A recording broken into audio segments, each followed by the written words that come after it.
I didn't know he shouldn't be able. You wouldn't let a athlete that been on steroids talk about one of the greats. Ricky Smiley can't act because Ricky Smiley can't act. He told you the story about when the movie came out. Where did he say he watched it? At home. He wasn't even at the premiere. You tell.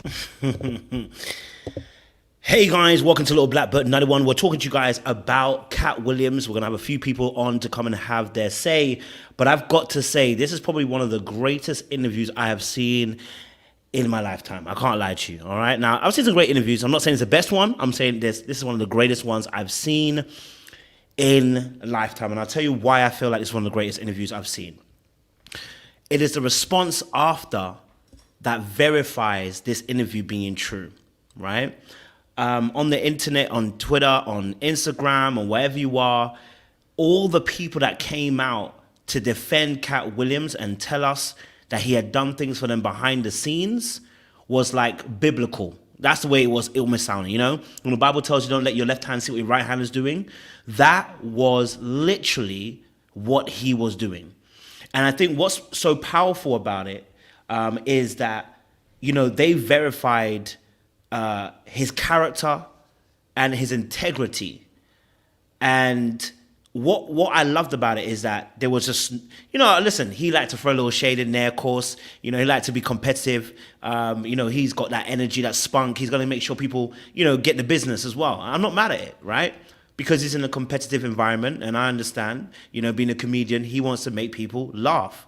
But I think from a standpoint of somebody who didn't really know much about KATT Williams, I didn't know much about KATT Williams, if I'm honest with you. All right, I knew that they always, whenever you mention KATT Williams' names, blackballed and cancelled, and there were the two words that would come after him, right? And because he would tell the truth about quote unquote Hollywood, the industry, etc., right? So all the things that he has culminated to say on Shannon Sharpe's situation, on Shannon Sharpe's internet. Especially around the Illuminati and all that stuff. I've seen things that he's done. He said that from a long time ago. This is nothing new for him. He's a sharp shooter. Now, what's really powerful, I think, also alongside that is that when the Bible says your gifts and talents will make room for you before kings and queens, I think he just proved that. I think literally he proved that. He came on Shannon Sharpe, I think it's the highest rated interview that he has on that channel. 30 million views in 2 days. Like, I just need you to understand the carnage he brought to the table. Like, and not only that, he actually prophesied it before it even got to that stage. He said, this is going to be one of the greatest interviews, and I'm establishing it as a place of truth. And I love that. I love that, you know, I love the fact that, you know, that he can establish that place of truth and say, hey, you know what? Like, this is now going to be a place where people want to come and set the record straight. I'm not mad that he called out, who did he call out? He basically called out Chris Tucker, Kevin Hart. He called out Tracy something, I can't remember his name. I don't remember his name. Michael Blackson, Cedric. I think he at one point even called out a couple others as well. There was other Ludacris also. Like, I mean, listen, this is one of the hardest interviews. And do you know what it is? God's time is best time, right? And I say that because what he's talking about, Faison, thank you. What he's talking about, this shouldn't get 30 million views. Not because it's not good, but because of what he's talking about. I think that just lets you know the time and the season that we're actually in. As somebody said, it's the year of the dragon. You know, we're in that season where people are happily wanting truth and are willing to accept it because we're in that environment now. People are being called out. People are being exposed. You know, it don't matter who you are. We're in that season. And something about him struck me because, and I know that Jay will definitely have some more to say on this part as well. People like KATT Williams, I can really identify with. Natural born rebels. You are called to be a rebel because your nature and your mindset, okay, all right, your nature and your mindset is to upset the status quo. What's going on in my building? Somebody is fighting their door. But your nature is to upset the status quo and to bring about a revolution in that space. And you do that because you are soul soldier. And what that means is you wrestle things by yourself, Samson kind of energy, biblically speaking, Samson kind of energy where, you tear things up solo, Gideon kind of style. You tear things up solo. Why? Because it's just what God has given to you as your journey. And everything that he's gone through over the past few years has culminated to that point where he's now sitting on Shannon Sharpe's sofa. And it's now brought about this point where the whole internet is talking about KATT Williams. If you didn't know about him before, you now know about him. Right? If you didn't know about him before, you now know about KATT Williams, right? And so this is something that is going to, I believe, cause a chain of events, right? It's already caused some for some of the comedians. They've come out and started, saying what they're saying. But I loved it. And I know some people didn't like the way that Shannon Sharpe interviewed. You have to understand, right? Someone like KATT Williams doesn't need an interviewer to keep asking a barrage of questions. KATT Williams just needs you to ask one or two and let him fly. Certain people in this life, you don't need to squash them down with trying to, sometimes it happens to me on this platform. People tell you, take control of the interview. And it's like, nah, some people just let them have it. KATT Williams is one of those people. Let him have it. Just give him the space. I promise you, he gonna take that ball, he gonna smash out the park. Okay? All right? He smashed out the park. So we don't need Shannon to do anything different. Okay? All right? It doesn't have to be anything different. I love the way he allowed him just to be able to knock it out the park. There's no need to. You get what I'm saying to you, right? I know some people want it that organized way. We wouldn't have got 30. I'm telling you, if he had taken over that interview, you wouldn't have got 30 million views. It gets 30 million views because KATT is KATT, right? So yes, he did a great job, Shannon, just doing what he does best, which is he allows what he needs to allow. He asks questions when he can ask it. He asked some really good questions about his family. There's one part in there which I love. I'll do a separate live for it. There's a part where KATT Williams starts talking about his father and the interaction with his father, and I think that is one aspect. Maybe that needs its whole part too, because KATT was actually dodging some of the questions. He dodged some of the questions in a way that he answered it. I know maybe he didn't want to expose family or something like that, but that part, yeah. There was a very intense part there. So I'll read out some of the things that happened, and then I'll get the panelists on. So I see if people have come behind the scenes, so I don't want to waste much time. I want to get them on. I want to get their thoughts of view about this. So here's some of the things that I caught on to in this show as well. All right. So KATT Williams called out so many different comedians, and I felt it was rightly so. And if they want to hit him back, they should. But he spoke about his tough upbringing. Was out the house by 13, moved from Ohio to Florida. Similar kind of age to Jesus in the synagogue. I don't know, there's a bit of a parallel there. Had a bust up with his father, obviously, ended up leaving. Had a strong gift for entertainment. He speaks a lot about the gatekeepers that happen in the industry. Spoke about Illuminati as well, and people as well. Talked quite a bit about the dress situation, which I just saw a video with Brandon Jackson came out saying he should have listened to KATT Williams. KATT Williams is a very gifted person. Can I just say that as well? He's talented, but he's also smart. And I think that's why I really enjoyed it. If you're an intellectual person, you're going to like KATT Williams because he likes to layer things. Like he'll say something, he layers it. There's so much intellect there as well. And I love that with KATT Williams, that you can see the thought process. And at the same time, almost I can see there's a specialness to him as well. Just the way he thinks. I would love to have a conversation with him in the future, man. He speaks about his nature for competition. He says he read 3,000 books in a year. Now, listen, if he did, God bless him. It ain't gonna be me. But 3,000 books in a year is quite a lot. But hey ho. I am not here to say yes he did or yes he did not, because I don't want to be caught astray. Actually, let me catch a stray, because maybe he's got numbers, okay? Maybe he can raise my profile. I'll get to 100K before the end of January. But then he speaks about there was a question asked about how similar are you to your dad. He didn't answer it. He actually dodged it, and I think that is something we can talk about, like I said, on another panel. he had two brothers underneath him, which has now influenced him to now go and adopt, I think, 6 or 7 kids he has now, and he takes them underneath their wing as well. He lived in different states, worked the both black and white audience. What I really liked about him was the fact that he had that he was dedicated to his craft, that he actually spent time drilling in on his craft, and that is what makes KATT WILLIAMS great. When I listened to how he broke it down, he said, and I'm not gonna lie, some part of me, I don't like to say it, but I do, I do check the numbers, not just for myself, but for others too. I can't lie to you. Okay, all right, we check the numbers. Okay, you do. If you are competitive, you naturally will start to compete. It just happens to you. You can't get away from it. I try not to do as much, but you want to. You want to win. Yeah, and I saw that with KATT WILLIAMS. Okay, like the way he broke it down analytically about how he saw it. He analyzed how many people would get laughs. He would watch your sets. He would watch it over and over again. He would understand your process. He refined his own process. He sat down under tutelage, made sure that his own thing was up to standard. Spent time in the background so that when he came to the foreground, he was ready to go. Like, this is somebody who has taken his time to mold himself to where he's at point now. Yes, he said Prince taught him the business as well. So, by the grace of God, he got also brought into, with great people as well who could help him along the way.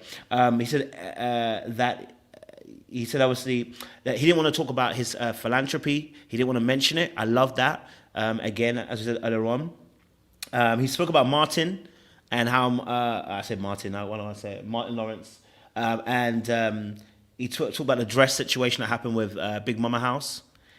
And you know what it is? For me, obviously, because you do acting and stuff like that, and because it's obviously always been silly, I never saw a big deal with the dress situation. But I understand when the dress situation comes into play because of the symbolism within the industry. But I was like, if you play a dress, it is what it is. But I get the industry tries to force black men into that space. Not just black men, there's white men who do this too. It's a part of the humiliation and the embarrassment they like to give people. I totally understand that. He spoke about the fact that he has 12 Netflix specials and then called out a bunch of comedians who don't have any. I was like, God damn. He said, listen, they can't have a conversation with me because they don't have any specials. So why are they talking? And I'm not mad at it. And then he said, obviously, that some people also have been stealing content from other people. Okay, so that was a big one there. Some people got called out on that as well. And then I love the fact that he gave people their flowers. I love the fact that he also provided a platform for other people to come into the space. He paid some people as well behind the scenes. Didn't want to say nothing. He spoke about the Migos situation. Didn't want to say anything. His philanthropy, again, it's not about being exposed to the world. It's what he does behind the scenes. And that's why people came out and said they all have a story about KATT WILLIAMS and how he's helped them in those times. I'd like to cap it off by saying where I kind of agreed with him a little bit. He said he liked the little toxic women. You know what I mean? That's a cat. You can't be all good now. You know what I'm saying? There had to be a little something, and I appreciate it. He understands my affiliation a little bit for the toxic woman, you know what I mean? But yeah, all in all, great interview. And I top it up to say, concluding wise, it felt like this an almost updated story of the Good Samaritan, right? If the Good Samaritan had an interview, maybe he'll have some stories like KATT WILLIAMS does as well, where he's helped several people behind the scenes, not because he wants to get the plaudits, but because he felt like it's the right thing to do. And he said these words, which was, his thing was just to be a friend of God. That was it. He wanted to be a friend of God. So I'm going to get some panelists up here to have a conversation about what they experienced on that interview. It was 2 hours and 46 minutes long. It took me 2 days to finish it. I can't lie to you because I had to do other things, but I do not regret it at all. Shout out to Kevin Hart, because I need to, that he said he's challenging Kevin Hart to a shootout on comedy, so I want to see that. Hopefully Kevin Hart will run away. But yeah, we're going to talk about it. So listen, welcome to Little Black Book 91. We're here to educate and entertain you guys as always. And we like to, have some good informed conversation. Today is Have Your Say Day, which means I have some panelists who will come through. And if there's enough time, I may open up the panelists to other people to have their say as well. Keep it cute in the chat, keep it classy. Okay, all right, because the mods will block you if you move too mad. Okay, all right. I know KATT Williams can say whatever he wants, but you can't say anything you want in this chat. Okay, you will be blocked. Okay, all right. Thank you very much. And let's have a great conversation. If you're new to the channel, like, share, subscribe. Click on the bell button for notification of uploads. And for those of you who are returnees, you already know what it is. You got the minerals. Okay, all right. So let's get into this conversation. I've got a few people behind the scenes I'm going to bring up. And we're gonna get this conversation rocking. Oh, Mercer, I think your sound is a little bit boo-boo. Let me see if I can fix it for you. No, I have my headphones in. Let's see if I can fix it for you. Let me see if I can. Say something for me.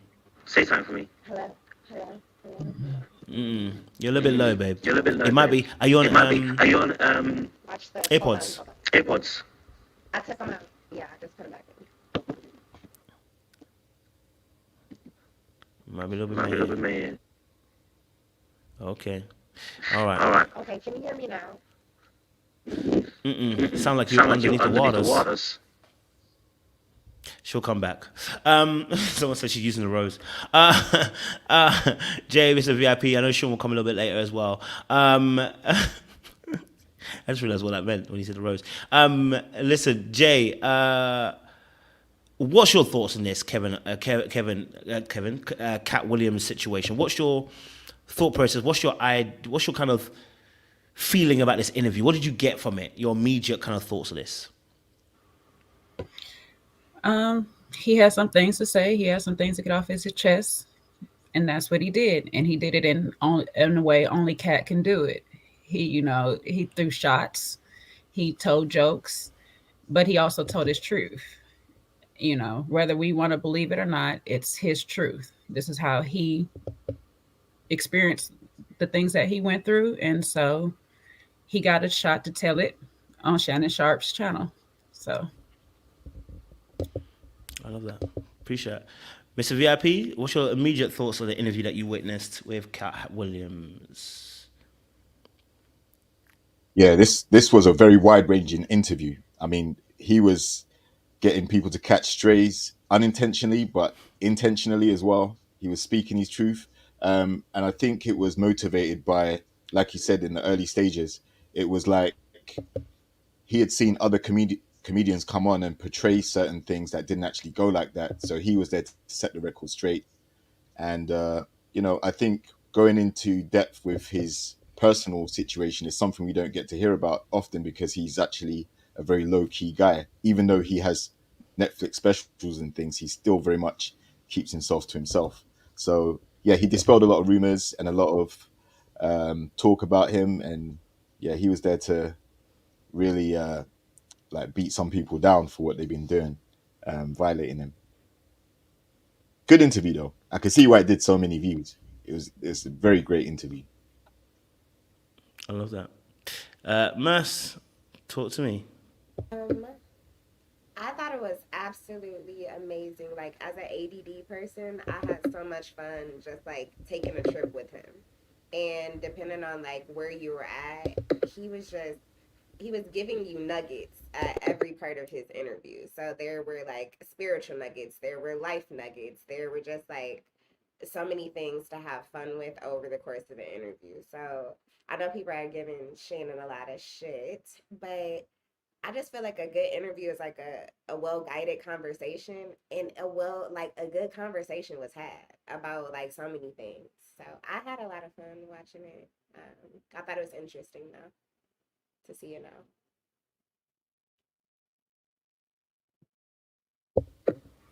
Coach, her up a little bit.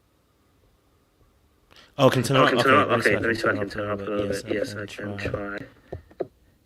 Yeah. And Mercedes, on YouTube, we have an echo. I do not have you guys up on YouTube in the background. Okay. Okay. Okay. All right. All right. Try for Yeah. Yeah. Listen. Listen. So yeah. So No. yeah. Listen. No. It Listen. was. It was. It's a It's a powerful powerful interview. I can't interview. I lie can't to lie you. to you. And I And loved it. I loved it. Okay. Okay. So What's what's your guys' thoughts then on the strays that some of that the some of the comedians were comedians were catching? catching? Some of You know. you know. Some of the Some of the comedians comedians were were getting getting some some work. work. So I want to get you guys' thoughts. What's your thoughts on this? Well, But you, like I think some people were embellishing, their roles in certain movies, or talking about their stand-up careers, and a lot of the. I think we have to differentiate, because I do. Like, there's people who are funny on stand-up, and then there's people who are funny with satire, and and people who are movie funny, right? So you can't all just say comedians, because holistically, that they're all different. They all have strengths and weaknesses. Like, he mentioned a few obscure ones that back in the day on Def Jam Comedy, that's how they made their name on stand up, right? And that led to them getting movie roles, etc. But then you have the internet comedians and a few other, people who got into the industry in a different way, like he was talking about Kevin Hart, where, he may have done a few shows, but he never sold out. So I think there's a element of competitiveness, and not only that, I'm not saying he's envious, but when you look at how Kevin Hart has become pretty much a household name, made movies like Jumanji for kids and all that stuff, rolled around with The Rock, made movies, made millions. You can see that some of the comedians that may have grinded a different way may feel a bit, aggrieved by not having those type of opportunities as well. But I think that's where networking comes into play. Go for it, Jay. I agree with most of what JR just said, except for the part at the end, because I don't know where KATT wanted to be at the end. I know I watch KATT's career start. I watch Kevin Hart's career start. Kevin Hart started making films. He did stand up, but he started making films, his own films. So he wanted to go in the movie direction. So it would depend on KATT if KATT wanted to go in the movie direction, which I don't really get, being that Friday was his first breakout role. Friday After Next was his first breakout role, and it didn't seem after that like he was pressed on making more movies after that. So I can get where you're saying there's some type of ego or some type of little bit of something that why did you make it here or whatever. But if you're doing Disney movies and these types of things, this might have been your goal. Now, a lot of what I'm going to say here is from people I know personally that work with KATT. I never work with KATT. Let me put that out there. I never work with KATT, so this is secondhand information that I've gotten. KATT is a workaholic from the time he's up to the time he takes his cat naps, because literally that's all he does. He's a workaholic. I feel like if KATT wanted to be in movies, a lot more movies, he would have been in a lot more movies, because that's just how he's dedicated to his work ethic. He's on the grind all the time. And that's why he's able to sit here and tell you stories of how he put so many people on, because he made sure that he created opportunities for a lot of people. And he stayed awake, making sure those opportunities would get done for those people. While those people were sleeping, he was working. So I don't think it's more so of being envious or jealous of anybody. I think when he's saying is a lot of, if you're really good at something, you're really dedicated at something, I should see you putting a lot of that energy into that something to be great in that area. And sometimes when people have such high work ethics, they do look down at everybody else not working as hard as them. And they feel some type of way, especially when those people that are not working as hard, and I'm not saying this about Kevin, because we know Kevin got a strong work ethic too, but I'm saying certain other people may not have worked as hard physically, but networking wise, they might have been in the right places at the right time to build relationships with people that put them on and made it look so much easier. And it's like it does make you feel some type of way. It's like I'm grinding, I'm doing all of this and that, and I'm not getting that acknowledgement. While this person just walks into a room and gets that. So I get where you could say that, JR, if that's what you mean by it, I get that. As far as KATT though, it's like, if he felt some reason to say what he had to say, and I know there's a lot of rivalry that goes on. People like to pretend like they're really cool in public eye with one another, but a lot of these dudes really be talking about each other. A lot of them really do steal people's jokes or whatnot.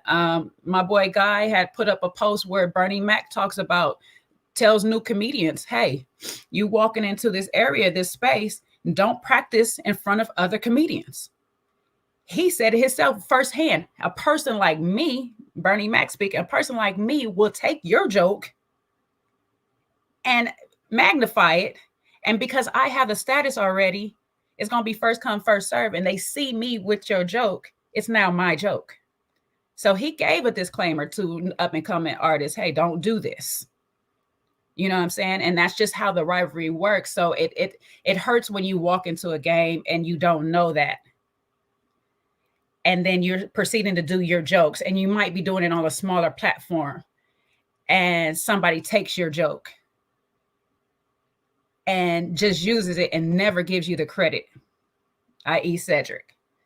And Cedric could not, I've read the post where he tried to go around it, but never denied it. But there's footage of KATT Williams on Def Comedy Jam long before the Kings of Comedy saying a joke, and Cedric saying that same joke with just a few switches. It's still plagiarism. At the end of the day, it's still plagiarism. So people have some things coming, I guess, in KATT's eyes. So that's what I'll say. Go for it, Max. So I don't think they were strays at all. Like, I think he was extremely intentional about who he outed, how he outed them, because like if he put so much encrypted stuff throughout this interview, you know, he tells you, I know so much dirt on this, you know, so everything that KATT is saying, he's gonna be able to back it up. So I don't feel like they were strays, because I feel like they were intentional. So to tie that all back, why he chose certain people, he called it the year of reckoning. He called it the year of exposure. And all he had to do was tell the truth. And they're popping like he's popping balloons, just boop, boop, boop, with the truth, you know, which is the easiest thing. So I don't think they were strays at all. I think he was very intentional about who he chose, who he exposed, the timing of it, like all the little slick little like he did the underbelly. He showed you the underbelly and what's coming. So I don't know. That's how I viewed it. I know there's a lot of stuff that we're going to talk about, but I think he was extremely.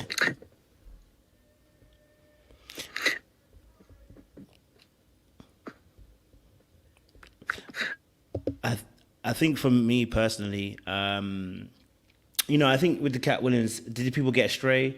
I mean, the beautiful thing about it is that a lot of people probably would agree with the strays that he gave. I mean, again, stray would even mean that he was misfiring. No. He was aiming for them. So it's not even a stray. He was aiming for these people. And I'm not mad at it, right? Because I think it depends on what perspective you're coming from, right? If he was speaking... So I also get the part about as well, like, for instance, you know, a lot of these, they say, like, you know, when we make a joke like, you know, someone works hard, but the devil works harder, right? Even if you are in that industry, and even if, coming from a Christian perspective, someone says they sold their soul, there is still an aspect of work rate they need to put in there. There's still an aspect of working the gift. There's still an aspect of maturing the gift. There's still an aspect of working it out. Hence, someone might say Beyonce, but Beyonce is one of the hardest workers out there. She has crafted her gift, okay? She has honed it to a perfection and a T. You can never tell me anything about Beyonce. I would never open my mouth to say anything about Beyonce's work rate, nor her skills, okay? That woman can sing and dance at the same time. You ever tried it before? Yeah, you huffing and puffing, because that's what I'll be doing, because it is difficult to do. So no matter no matter whether that person gets the push from the opposite side as what he was describing, the work rate and the talent can never be put aside. Now, of course, the people that he did mention, I ain't gonna lie to you, I haven't found Kevin Hart funny in a couple of years. Okay? I haven't found him funny in a couple of years. The early doors, I had him to a T. I was like, this guy is funny, da da da da da. Something changed. I don't know if he didn't focus on the craft anymore, and whether he now maybe he got into the door of Hollywood and now he's got what he wanted now. Do you know what I mean? Like, you don't have to focus on that anymore. But I don't find him funny anymore.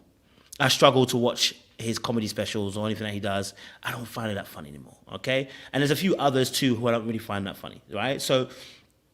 I agree with you, Mess. I don't think it was a stray. I think he was shooting, and he was aiming, and it was on sight as well. So, but I don't know. Still staying on that topic of obviously talking about the people that he mentioned. Was there anybody in that list of people that he mentioned that you was a little bit like, I don't know about it, or I disagree, or I personally agree? Was anybody on that list that you felt like that? Yes, Mr. VIP.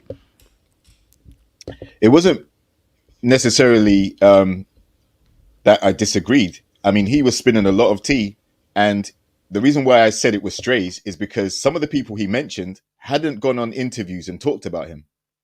For example, Earthquake. I don't think Earthquake went on any talk shows or anything speaking about KATT WILLIAMS. Also, what's his name? LeVar. Can't remember his name. Big dude. Right, he's talking about his dyslexic, he can't read and things like that. That's not necessarily stuff that we needed to know, right? But I think when it comes to the work ethic that these guys have to do, obviously, it must be very tough to try and appeal to a massive audience, selling out shows, however large the audience is, and making everybody laugh. That's a very hard skill to do. So the intellectual property is where I think he was coming at these guys with, obviously we hear about in music people stealing bars or stealing verses and things like that. That used to be a thing, right? So I can understand why someone with KATT's work ethic, with the field that they're in, of course he's going to be protectionist over his material. So I think it's only right that if you're in any type of performing art, you have to be guarded, because the people around you that are doing the same thing can steal your stuff. And like Jay said, they can go viral these days, or be in a place where the audience receives that joke and assumes it's their original material.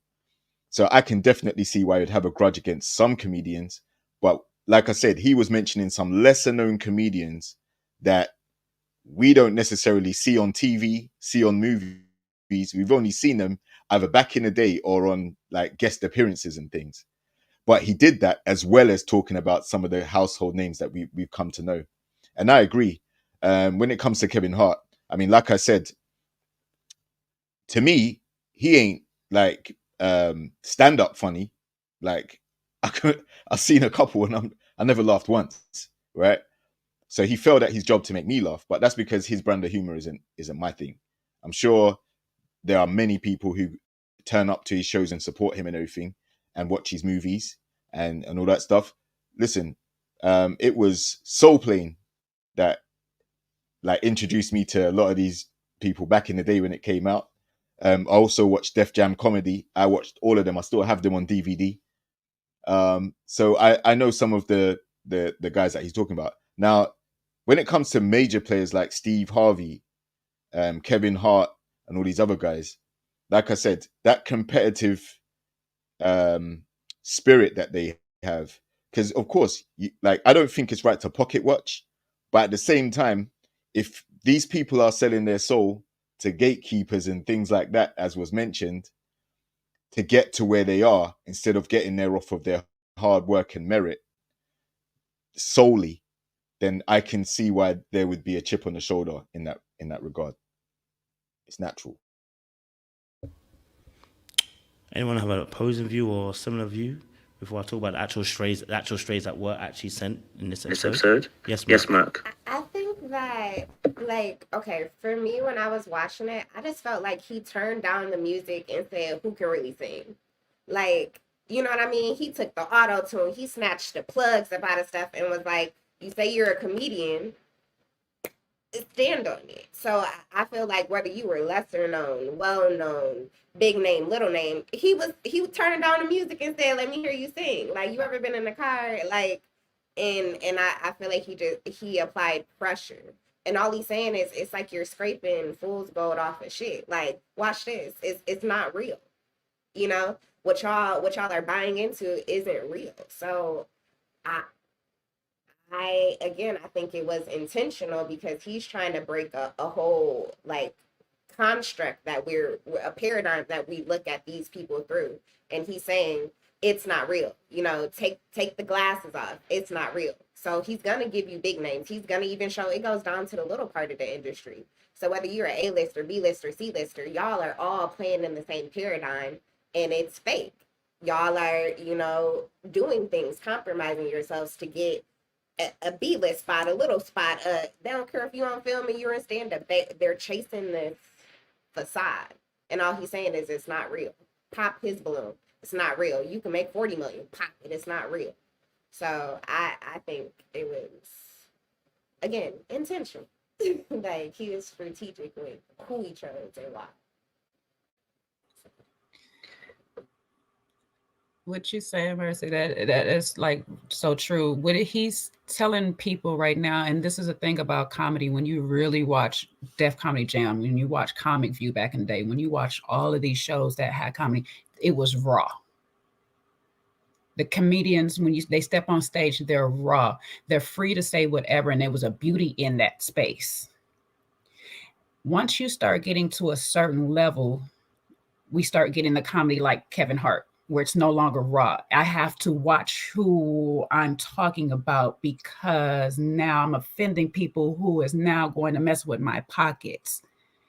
And there's a thing, and I'm pretty much like this. I have a hard time working under anybody or working for anybody afraid to lose their job, afraid to do whatever it is that's necessary to keep their position, because that means they'll do whatever they need to do to keep that position.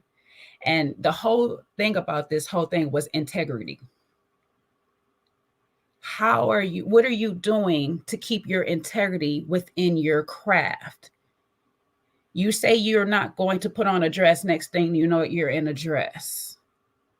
You say you're not going to work and say, I can be able to do it and say whatever I want to, but they offer me this much money. Now I'm not doing these things. That's why he highlights certain people where he says there will be no shame. D.L. Hughley is not the funniest, but D.L. Hughley will stand on his word. Dave Chappelle will stand on his word. There's a lot of people, a lot of the women are not named because most of the women have to stand on their word. You know what I'm saying? A lot of them can't compromise. They don't even get offered to compromise. You get the Moniques when you get offered to compromise and stuff. So this is what he's about. He's just like, hey, I've been watching this craft and you guys are messing it all up now. This is my heart. This is my love. This is my baby. And now anybody just comes in and does anything. To the new group coming up, if you don't want to be here with amongst these people who are now on somebody's payroll, so now they have to do what they're told, this might be the route you have to go. You might have to be blackballed. You might have to be outcasted. You might have to sit here and grind by yourself on your own, put on shows and work every single night by yourself to keep your integrity. So a lot of these people that were being highlighted, if we really look at it, a lot of them lost some of their integrity going down these paths. Now, the ones that got the strays, some of the wives got the strays. Shannon Sharpe got a lot of strays up there, but he rolled with them because he wanted this interview stuff. So it's going to come with it. But I think everybody else that he pretty much he highlighted, it must be some truth there. It must be some truth, because a lot of them jumped on the thing 20, 30 minutes later and started confessing. You getting rap songs where I ain't never had a rap song from you in a long time because you've been out here making your movies. A lot of people doing a lot of strange things to try to say, "Oh, I still have my integrity." I don't know. I don't know. Jay, welcome to the conversation. I said Jay, but Jay Anderson. Thank you, Jay, for that. We're talking obviously about the KATT WILLIAMS interview. The question that I think was asking, because we went deep already, and I even got lost a little bit. When I say lost, in terms of that, there's a lot of information coming. So, but no, we were talking obviously about the strays, that apparent strays, and I think I agreed with Merce when she said that it wasn't strays. He was shooting effectively. Okay, all right, and hidden targets. I wanted to get your thought process on watching KATT WILLIAMS, take the gun out and start shooting the other comedians. About, and I love what Jay said here, integrity and compromise and stuff like that. Did you agree with what he was saying and who he targeted? I mean, Luda caught a stray too, so I shouldn't say a stray. He aimed for Luda. I can't even lie to you. He said light skinned niggas. He really went for Luda, like a poor guy, man, poor guy. I've been wondering why he cut off his hair too, but hey, that's another story. Jay, what's your thoughts on this, on KATT WILLIAMS and him, sending out the shooters for the peoples? Hey family, hi everyone in the chat. Do you know what? I agree with what everyone said here in different parts. First of all, I thought the interview was amazing. He just spoke the truth. I mean, my pastor today said, let 2024 be the year of truth, right? So, I mean, it started already, hasn't it? So I think this interview was amazing. How I see KATT from this interview is someone who, he cares about the grassroots level. He cares about the people coming up who are struggling, who are trying. And he's seeing someone like Kevin Hart, who I guess you can say he only cares about people who are at a particular level and can more so are like him, who's gonna shook and jive. I think that's the saying, for the quote unquote white man in terms of to get certain opportunities. And I think what Jay was saying in terms of integrity is the point that he was making, that these people are not genuine people behind the scenes, and they're not who they even say they are on camera. And I remember for myself, years and years back, what he was saying is the same thing a lot of other comedians were saying. They haven't come out and said anything, they've just let KATT roll with it. But there's a lot of other comedians who do feel the same way in that industry about Kevin Hart and about Tiffany Haddish. And I'm with you, I actually went to a Kevin Hart show maybe 10 years ago, and it was still a good show, but I remember leaving that thinking, but I wasn't rolling around laughing. Okay, do you know what? Kevin Hart is just he's a funny person. He's a funny personality, but his jokes, I'm not gonna, you're not gonna remember much jokes after that. I think probably the most famous ones are all right, or how my bank account is set up. Those are probably ones that we know the most, but he's not someone that you're going to go to and say, I need a comedian on whatever I'm doing, right? If you compare that to the KATT WILLIAMS, to the Dave Chappelle's, these are some of the big ones. I'm the type of person, God rest his soul, but I love Patrice O'Neill. Obviously he's gone now for the past 10 years. So there is a big, let me put this up, there is a big difference, in what it actually means to be a comedian or comedienne for the ladies, right? And I think he cares about that.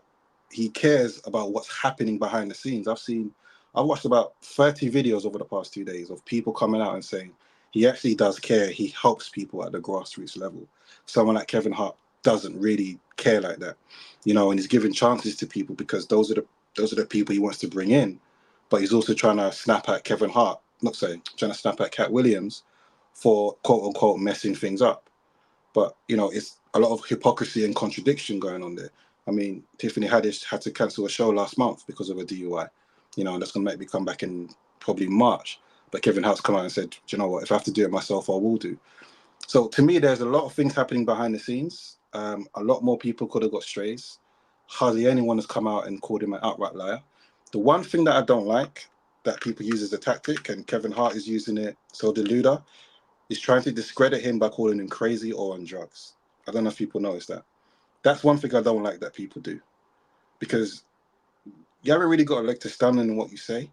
So in order to make the people think that don't believe this person, you're gonna go for low blows. I don't like anyone doing that, and I think we've all probably watched again, the viral clip of KATT WILLIAMS when he went against what's her name, Wanda Smith, right? And there's no reason why she had to give a low blow in that moment, because she was losing the battle. And to me, that's where I kind of understand. You know what? I believe KATT. There's some things there was a bit, 3,000 books in it. Okay, let's see, but. In terms of what's going on, I completely believe him. I've seen the comedies. I've seen the jokes as well, where there's a comparison. Steve Harvey stealing people's jokes, Cedric stealing people's jokes. I've seen all those things as well, right? And you can't look at those things and say KATT's lying. But it's part of the industry. It's part of what people do, and if people are ahead of you, yeah, once they use it, it's their joke now. So I agree with what JR was saying, is once they use it, that affects your money. Because that's your money maker. If you're working on jokes for years, that's your money maker. I remember, was it 20 years ago, whenever it was, it wasn't called Kings of Comedy, but they brought something similar over here. Cedric was here, Willie Robo, and different people.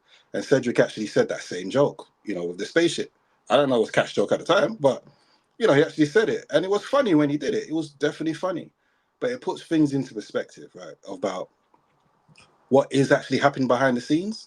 And KATT, in his position, can speak up on it. Because he don't need their money. He's good. He's good what he's doing, and he's been good for years. So he's saying, you know what, now is the time I'm going to speak up for people. That's the simple way that I see it. It's not about him. It's about who he's speaking up for. Appreciate it, Jay. Thank you very much. Black, let me ask you the question, because obviously I've asked Jay and the rest of the panelists. We're asking the question, obviously, KATT WILLIAMS' strays that he sent, which we're kind of saying it wasn't strays, because strays would be loose bullets ricocheting everywhere. But this doesn't seem like it was ricocheting. This looked like he was aiming for people to peel their wigs back, as they would say. What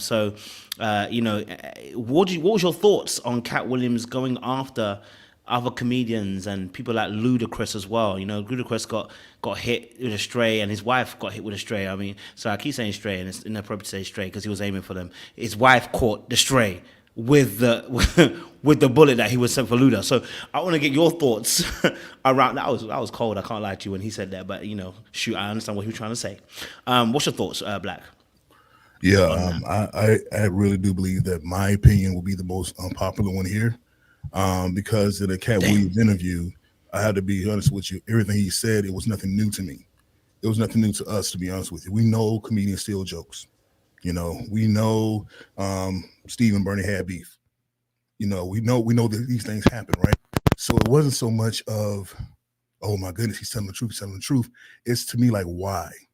Why is it every time I've seen KATT WILLIAMS do an interview that's supposed to be about him, he always pushes on someone else. He always talks about someone else in the industry. So you guys pay attention to that. When he was on Wanda on the radio here in Atlanta, he did the same thing. He talked about Kevin Hart and Tiffany Haddish then. He did an interview for First Sunday. He talked about Kevin Hart then. So it's like, why you keep having other comedians in your mouth? Now, the truth is the truth, no doubt. No one's saying anything about that. But these are things I've already known. So you had a close to 3-hour interview with Shannon Sharpe, but you spent 2 hours and 20 minutes of the interview talking about other people. The interview is for you to talk about yourself, what you have going on, what you're doing, promote your tour. He did all of that for 10 minutes. And then when it got to the story about him, it's just some things that weren't adding up. And we're excluding that. We're not talking about that. The 3K books weren't making much sense to me. I'm just sorry. The cat don't like the type of guy that sit down and read 3,000 books. That's 8 books a day. Okay. It sounds like it's coming from a place of hate. I'm not hating because I think KATT WILLIAMS is funny, but I also think Kevin Hart is funny, but in different ways. So Kevin Hart, to me, I've seen his YouTube clip about him going to trading snaps with Meek Mill. I don't know if you guys seen that. It was funny. That's my type of humor. I like guys who can get snapped, go back and forth and talk about each other. It really just depends on the type of humor that you have. And all due respect to everyone's individuality, what they like. They don't like Kevin Hart, I respect it. They don't like KATT, I respect it. I personally looked at 2 of KATT WILLIAMS out of his 12 that were very same content. Pimpin' and Pimp Chronicles was very similar to me, So in those situations, I just feel like KATT has opportunities to talk about more that he's doing out here. and he doesn't take those opportunities. Now, he is a very gracious comic. This we all know. He gives back to the community. This we all know. These are things about KATT that I like, that I really appreciate about him. But when it comes to talking about other comedians, talking about Ludacris, what was that story about? What would make me think that Ludacris and KATT Williams will be in the same room over a discussion about the way you groom your beard? What does that have to do with anything? I'm going to give someone $200 million to shave my beard. Where are the clippers? I'm shaving it. You know, so it's no brainer for me. So for me, I think that line was crazy. To be honest with you, just makes sense. The 3K books, yeah, I saw the comedic joke from KATT Williams and Cedric Entertainer. Said you stole that, bro. You stole that straight up. I saw the difference between the Halloween joke from Mark Curry and Steve Harvey. Steve Harvey stole that joke, but at the same time, he also said Cedric does not write his own jokes. So it's nothing to me to say someone saw that joke, especially the one about Buminicious, saw that joke online on their television show, went and fed it to said never seen the show, and boom, that's how he got it. It can happen that way. It doesn't mean that these comedians are being as evil and conniving as it may seem. KATT was also corrected in this fact of a rape scene. I'm sorry, the R scene in Friday After Next. Cube came on and said that was never the case. Let's call Cap on that. There was also a misdirect from, or half of the story from KATT Williams when he said about Ricky Smiley actually going out for the Money Mike role. That was also KATT, but see, I can understand that because he's not going to always see that. You know, he's not going to see the other side of the business. He didn't know Ricky Smiley went out for that audition. Ricky did. And when Ricky's audition was done, he felt that he was going to get that role. That's how Ricky felt. So when Ricky said that, he said that with all honesty compared to him and what he know, not what KATT Williams knows. So KATT coming on saying he was capped for that, he was in the wrong. So there was some truth that was being laid out, no doubt. But there was also some areas where KATT, you didn't get the whole picture. You didn't get the whole story right. And you said some things to make you look better in a certain light than, not. So that was my only thing. Hey, I'm not mad at it. I can rock with that, man. He said some things there that I had to think about. I sat back and I was like, let me think about that.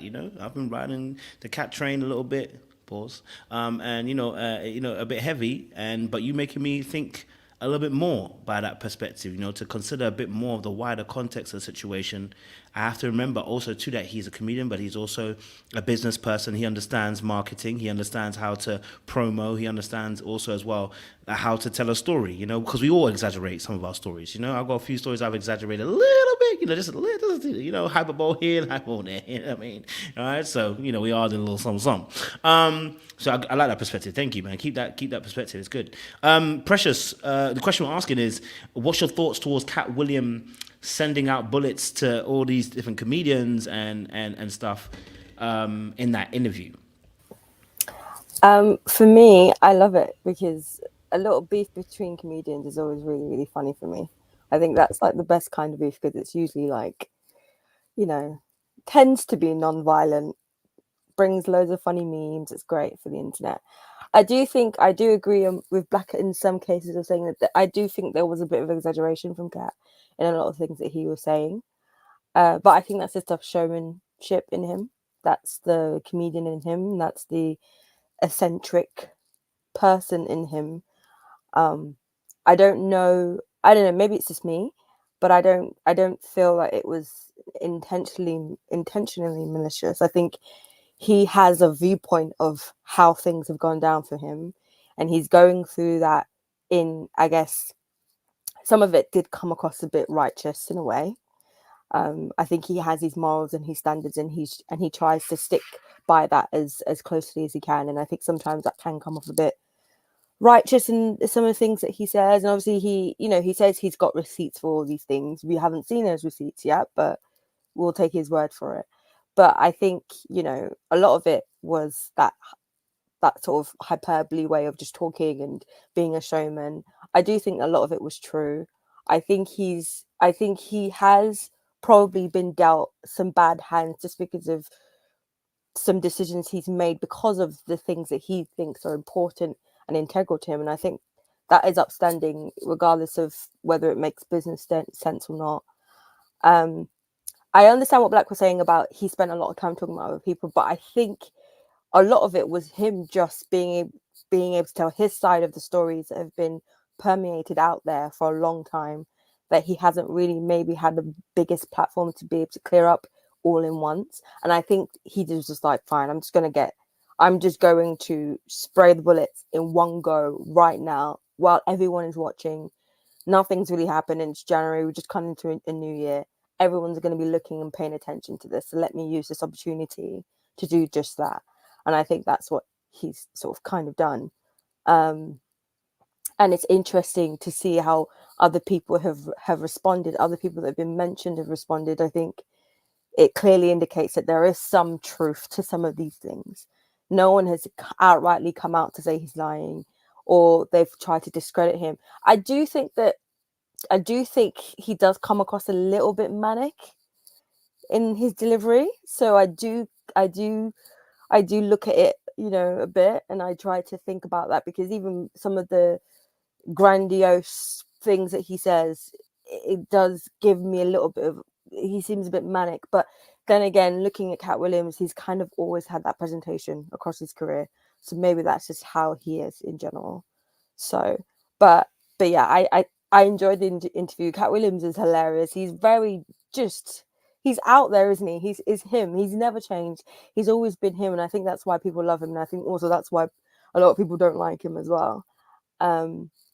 I guess we'll never really know the immense truth of everything that he says, but I would hazard a guess that the majority of the things that he said in the interview were probably true. But yeah, I think all of this stuff between communities is hilarious. I think it's a great piece of entertainment. January is going to be a long month, so this is going to be fun. This is going to be fun to see where this goes. All right, cool. So what I'm going to do is, if anybody wants to respond to anything that was said earlier on, you're going to get a minute timer, just so that we can keep the conversation flowing, and I'll ask another question. So if anybody wanted to respond to anything that was said previously, go for it. You got a minute. Go for it, Jay. Yeah, I want to respond to that whole Ricky Smiley and the Players Club and all. I mean, not the Players Club, but the Friday After Next thing. I watched all of their responses. What KATT was saying was not a cap, because KATT said what Ricky was doing was running around the set telling anybody that will listen he had the Money Mike role, meaning that we're already here casted. I'm already here on character on set, and he's running around still complaining about why he does not have the role. How I know this is a fact, because Ricky Smiley decided to have his manager come on and try to confirm for him. And the manager basically said, yes, you had the script and we was casting for this. And then when we got the next day, they gave you a different script. That means he got recasted.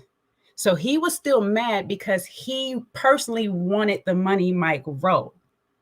Ice Cube confirmed it by saying, yes, he had that role originally, but when we got KATT was a better fit. And what we're going to do is place people where they're best fitted for. KATT sat there and never said that he didn't technically have the role. He said he was running around the set telling everybody that was supposed to be him, not KATT. So there's no cap in that part right there. The cap could possibly be in the great part of everything. I could agree. Ice Cube says he didn't have that written in there. However, it's implied, so it sounds like it was still in there, because it's still implied in Players Club. And if you want to sit here and be like, oh, I made Players Club and I didn't do that there, you had it in there too. Now, maybe a grape of a man may not have initially been in there, but the fact that you have it all the way implied, and you state to me that you had to figure out how to get rid of these two villains because the Santa Claus was already taken care of. And so you line these two villains up to go against each other to take care of them.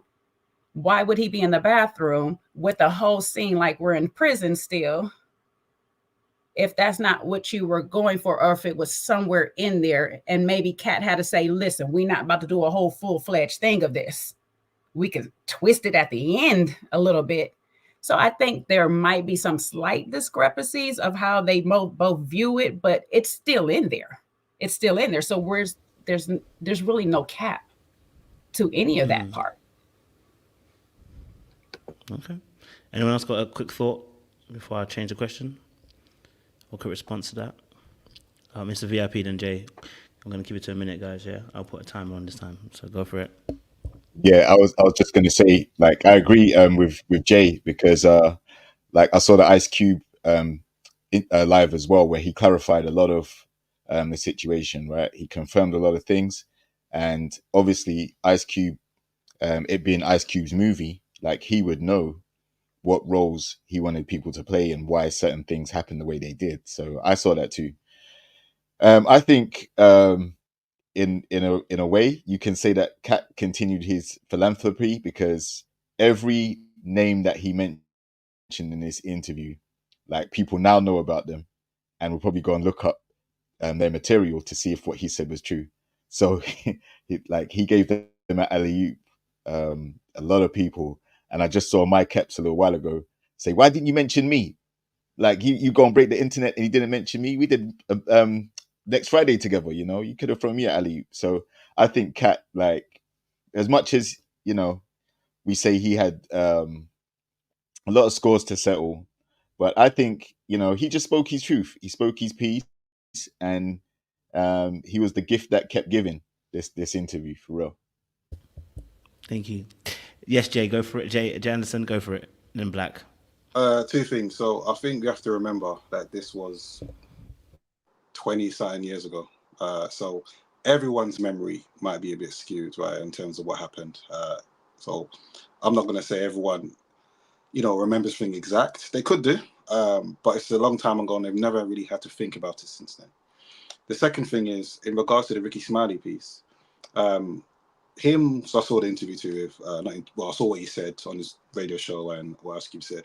If he is running around and saying these things, we have to remember what Cat cares about. So if he's running around saying these things, that could imply that Cat stole his role, or Cat had a hand in taking that role away from him. That's something that Cat cares about, because he doesn't want to be represented that way. That's why he spoke so much about helping people and trying to take care of people, people at grassroots. So that to me kind of stood out to me, that he didn't say it, but that could be implied, with him, with why Cat feels that way, into having someone do that to him, even though Ricky, he says nothing but positive things about Cat even after that, up to now. At that time, it could be something that Cat has, inside. So yeah, I'll end it there. Thank you. Black, go for it. Yeah, my biggest thing is that, with all this truth that's been laid out, like I said, I've already known this already. My question is, do you really think that this is going to impact anyone's career? People come out and say Kevin Hart's not funny. People come out and say Katt Williams not funny. Everyone that was mentioned was successful in their own right. Katt Williams may not agree with how they got their success and the measures that they took. That's his opinion. He wants to share that. That's perfectly fine. I don't think it's going to mess with anyone's career, though. Like, maybe a little bit was said in Steve, because it's the evidence of being out there. It's now there, the actual evidence, and not just the speaking of it. But everything that we know about Kevin Hart, we know he put on a dress. He put a dress on years ago. So he's successful from that. Okay. But my thing is this: I'm very old school, where how a man makes his bones, it's not my business. To be honest with you, it's not my business. Either I rock with it or I don't rock with it. But what I'm not going to do is come on here and sit up here and talk about how Kojo makes his bones. That's his business. Whether I agree or disagree, that's just me. So I'll leave it there. Thanks, Kojo. I appreciate that. Rarely do I go over a minute, but go ahead. No problem, John. No problem. Anyone else wanted to say their quick thoughts before I change the question? Before I change that question? Anyone else? All right, I'm going to change the question because y'all took too long. All right, cool. So the question I'm now asking then, because obviously people are obviously saying and talking about obviously Cat, I'm going to quickly shift it and we'll come back onto Cat. Shannon Sharpe, people complained about his interview style, complained that, they felt like his interview style was, to say the least, lackluster. He doesn't have the skills. He doesn't have the ability to really put on a good interview. I want to get your perspectives, guys. Like, what's your thoughts of this, like, in respect to Shannon Sharpe? You can get 3 minutes on this one. I'll put up 3 minutes because I know you guys are going to want to explain some stuff. So the timer will be running. But who wants to talk about this? So Shannon Sharpe situation in terms of his interview skills. Do you agree with that perspective that he doesn't know how to interview, and this was a bad interview from his perspective in terms of his working skills in this one? Yes, Mr. VIP, go for it. Listen, Shannon Sharpe, when he was on the Skip show, like when him and Skip did the ESPN thing, man, he had me rolling like every single episode. He's a funny guy, right? And he's country. That's what I actually liked about him. He was authentic, he was real, he was country, and he basically has his own style of like putting these things together.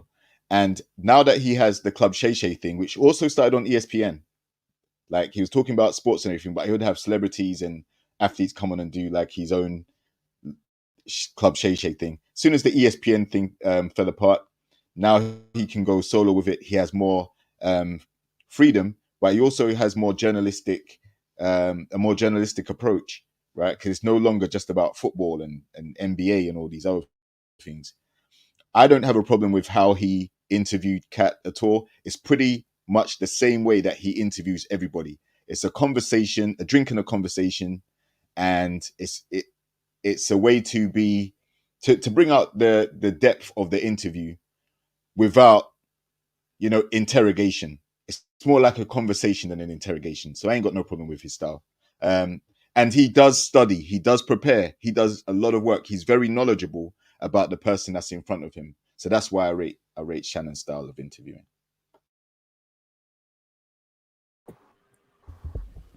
It's funny. It's funny that everybody is complaining about the interview except for the interviewee. You know what I'm saying? The interviewee gave him his props for doing his due diligence of finding research and things to ask him questions about or whatnot.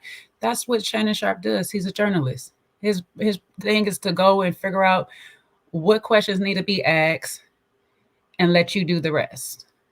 Let you answer those questions. You guys have never complained about any other interview that he's done. He done sat down with Dwayne. He done sat down with Tabitha. All of these things. Not one complaint. Now there's a complaint because KATT had something to say. KATT wanted to talk.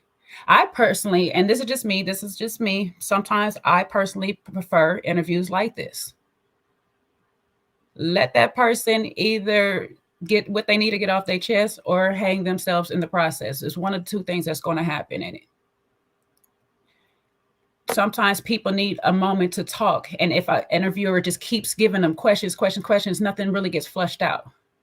Sometimes interviewers come in with agendas. I don't want the interviewer's agenda. I came to hear about the interviewee. So let me hear about them. So me personally, I don't have a problem with it. I know a lot of people here, sometimes they're not regulars to this channel, have a problem with it because this is Kojo's style. So that's why I'm here, because I like the style that Kojo has. When he puts people up here, he allows them to talk because the interview is about them. Let them talk. Now, Black, they say, hey, if you're going to spend all your time talking about other people, what you doing? But if that's what they want to do on their interview, that's their time to do it.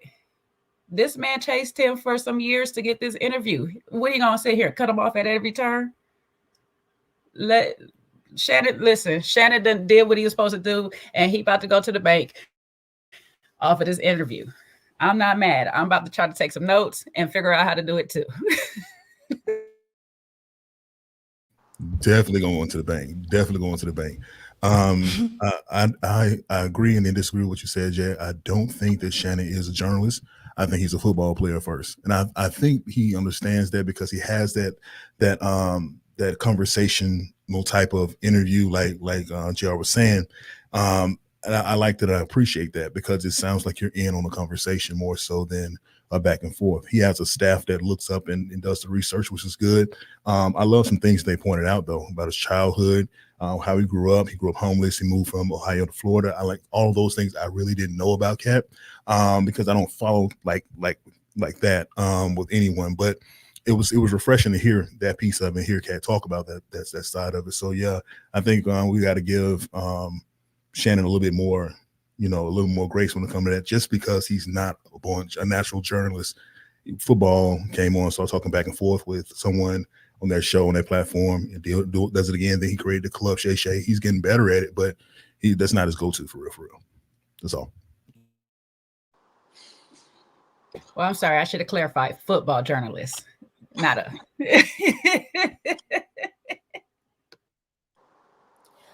I was going to say that I think with this interview, I think the reason why people are criticizing, because I agree with Jack. I've seen clips of his shows before with other people, whether it's Brittany Renner or whatever. I've never really heard anyone come out and say that, oh, he's not a good interviewer or anything like this. I guess this criticism is the first time that I'm personally hearing it, and I'm not really a watcher of his show. I think it's more the situation that it's probably the first interview that he didn't seem like he was in control of the interview, and I think KATT was in control of this whole conversation. But I think that was what was needed, and I think one thing that it appears that Shannon is quite good at is knowing what his role is in real time. And I think he realized in that time that I don't need to try and control where this is going to go. I just need to kind of set the tone and let KATT Williams do what he's going to do, and it will find its way to its destination. And I think that's pretty much what happened. He doesn't come across as a journalist. He comes across as a pundit. He comes across as a football pundit at the very most, and he's a pundit that is now doing interviews, and he comes across as a good interviewer at the very least. Sorry. So I think he handled the situation well. It didn't feel forced. It didn't feel uncomfortable or awkward or static or like there wasn't enough to talk about. It flowed pretty well, and I think that's in the situation like this where KATT Williams is responding to things. That I think that's the kind of thing that you need. I don't think you need somebody trying to troubleshoot or trying to fit the conversation into a specific way. I think it just needs to flow, and I think that's why it did so well. So yeah, I think people are saying it just because it felt that Shannon was kind of taken off guard a little bit by some of the things that KATT Williams was saying. But I guess he probably wasn't expecting KATT Williams to be so honest and open and honest. And sometimes that's the beauty that you find in those moments, is when, I mean, I've seen it happen on Kojo's channel many times where somebody he's interviewing says something completely wild and left, and he's like, oh, this is new. Let's look at that a little bit more. And that's part of the beauty of having that, I guess, semi-structured interview that has the space to flow, but there is a point to where the conversation is going. I think people are just looking for an excuse, as you would expect, to be honest with you. I saw Michael Blackson make a complaint on the Shade Room saying, just blame Shannon. Shannon, he likes drama. He doesn't like drama, to be honest with you. That's not his interview style. I think Shannon is the type of person who is easy to talk to.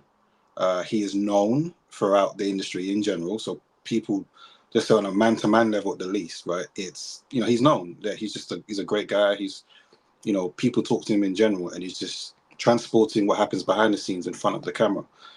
If people have watched his podcast with Ocho, they will understand how he does things in general, like what they talk about. So I think people are just looking for an excuse, try to blame him. He did nothing wrong. I mean, I think you're very silly as an interviewer if the person you're interviewing says certain things, instead of listening and allowing them to speak on it, you want to cut them off and talk about what you want to talk about. I think that's crazy. Don't even interview people if you're going to do that. And the second thing is, you have to remember, a lot of people do come on Shannon's show already prepared to speak on certain things. They're already prepared to open up. Shannon was ready with his cards. You didn't know KATT was going to come and say that. But as I said, a smart interviewer is going to let that person speak. He did speak some jokes. I don't know if I'm going to have another show after this, but ultimately, look, a good interviewer lets that person speak, and I think he did a wonderful job in giving all of us to talk about. Look, let's face it. Do you know what I mean? So, yeah.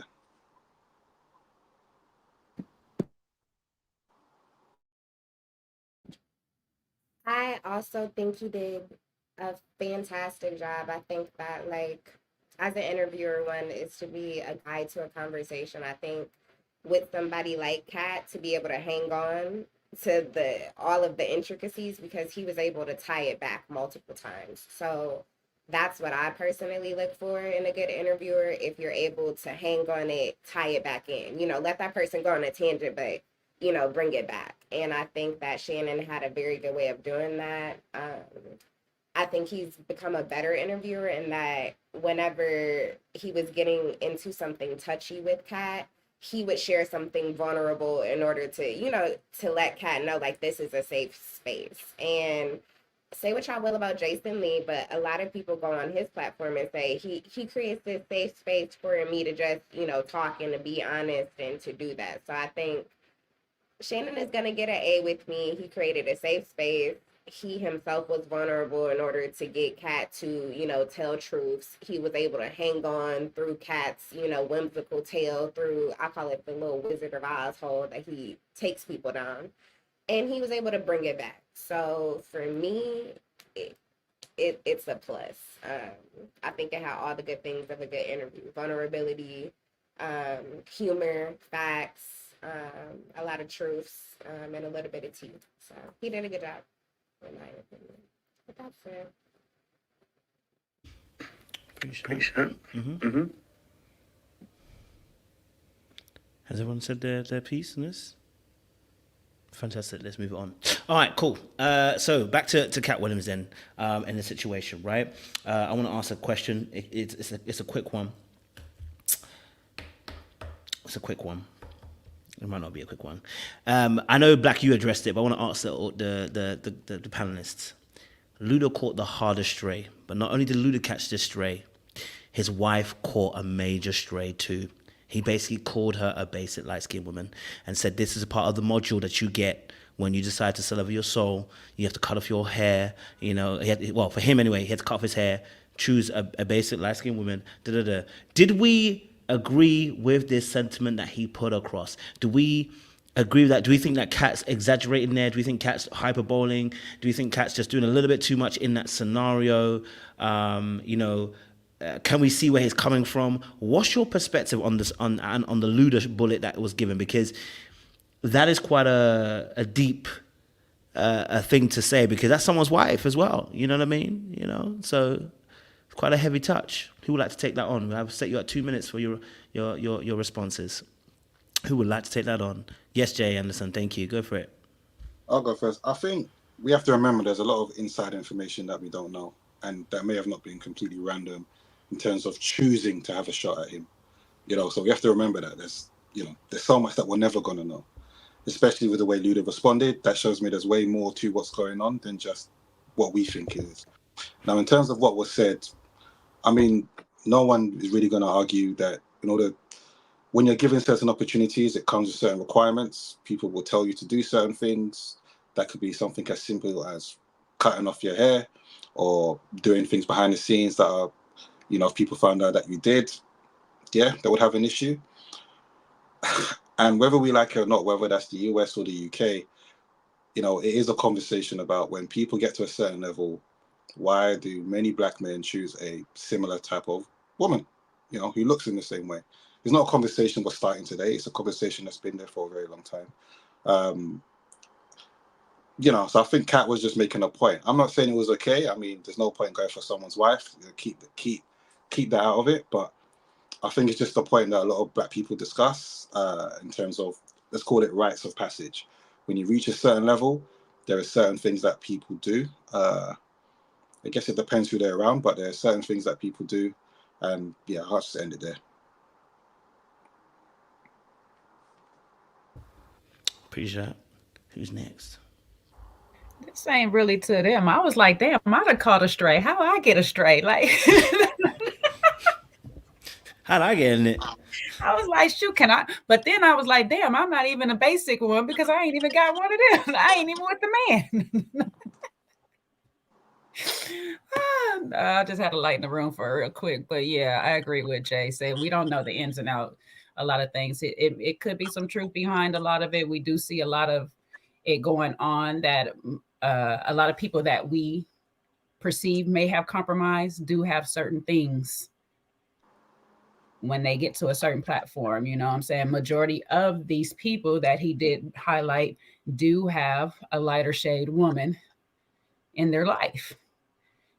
So is it a coincidence or is it just something else? I don't know. Sometimes you do happen to meet that person and that's just who you end up being with. It could be just that simple. I don't really know the details. I was just like, dang, Luda. All he asked was like, how did you and Luda when y'all had a crossroads, and they said, no, y'all was in a room with the Illuminati. I was like, what?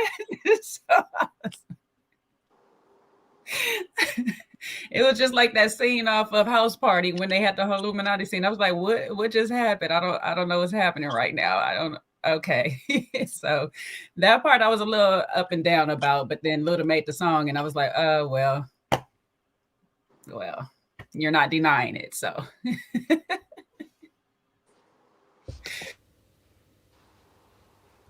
Go for it. Oh no, who hasn't spoken? Go for it. I was Go for it. Yeah, I was just gonna say, I mean, I don't think he said anything that other people haven't been saying for many years of the type of women that successful black men go for once they get to a certain point in their career. I think it's just the way he packaged it was really funny.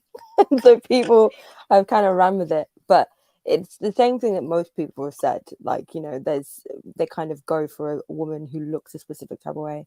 But I don't even know who Hazel either, just from Jay's reaction. I'm just like, that's probably really funny.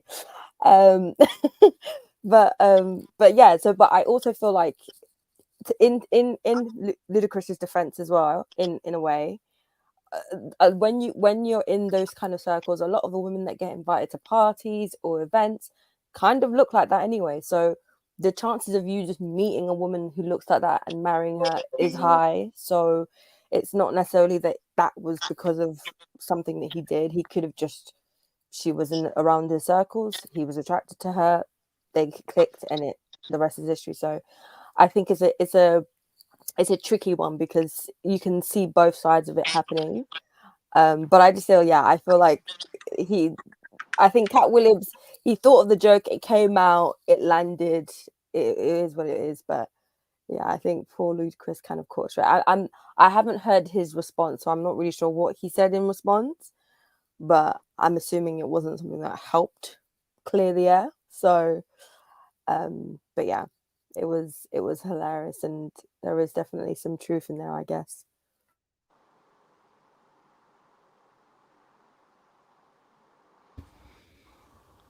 Yeah. Who's next?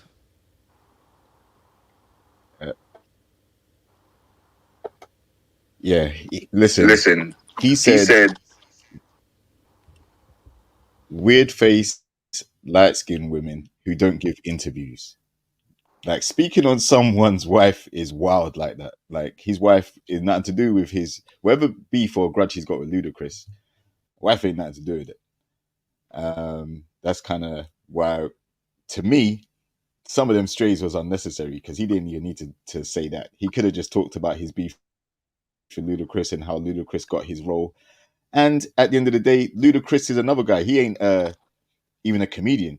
Like, he had a radio station that everybody knows and a rap career that everybody knows about, and transitioned into acting. So if he was told, listen, like, if you cut your braids and get a low cut haircut, then you stand more chance of being marketable for roles or getting a specific role.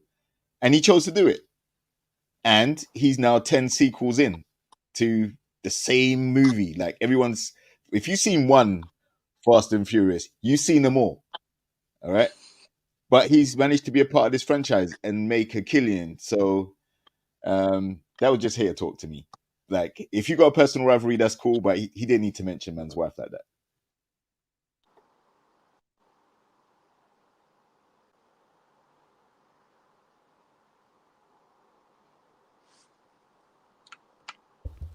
Who wants to go next? Who hasn't spoken yet?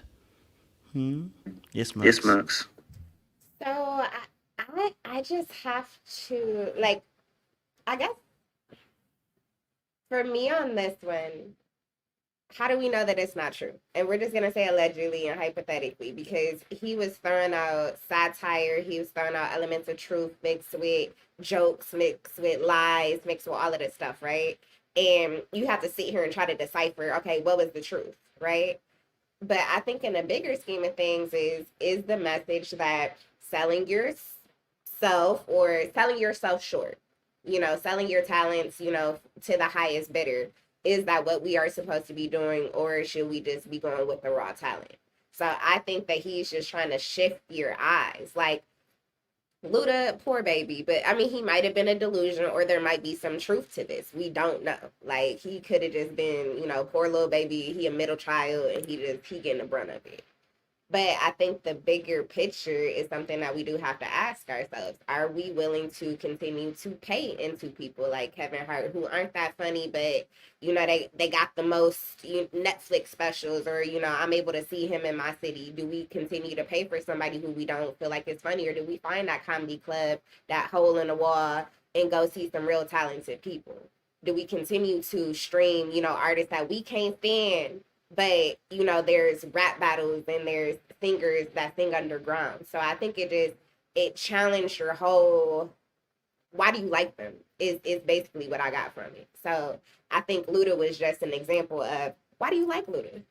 Why do you keep watching Fast and Furious? Because if you've seen one, you've seen them all. Was he good in it, or did you just watch it because Ludacris was in it? So he's making you say, why do you like these people? Steve Harvey, he came for him. How is that your favorite comedian and you haven't seen him on nothing but Family Feud every day between 3 to 4 p.m. Eastern Standard Time? You haven't seen a show of his. He has not made you sniggle, giggle, or laugh since he was available on DVDs. So I just feel like he was just shaking the baby and seeing what came out. So I don't know. Luda, we don't know if it's true or not. I'm gonna just leave that there. That's a good point. I do think that that it would have come off a little bit more like, wow, if KATT had predicted this with Luda, like before all of this happened. But Luda is on the 10th movie. It is public knowledge what they make per movie for Fast and Furious. So he could have used that in terms of what he was saying as a joke more so than actual facts. So I agree with what you're saying, Mercy D. It's really hard to differentiate between what was actually a joke, what was satire, what was real.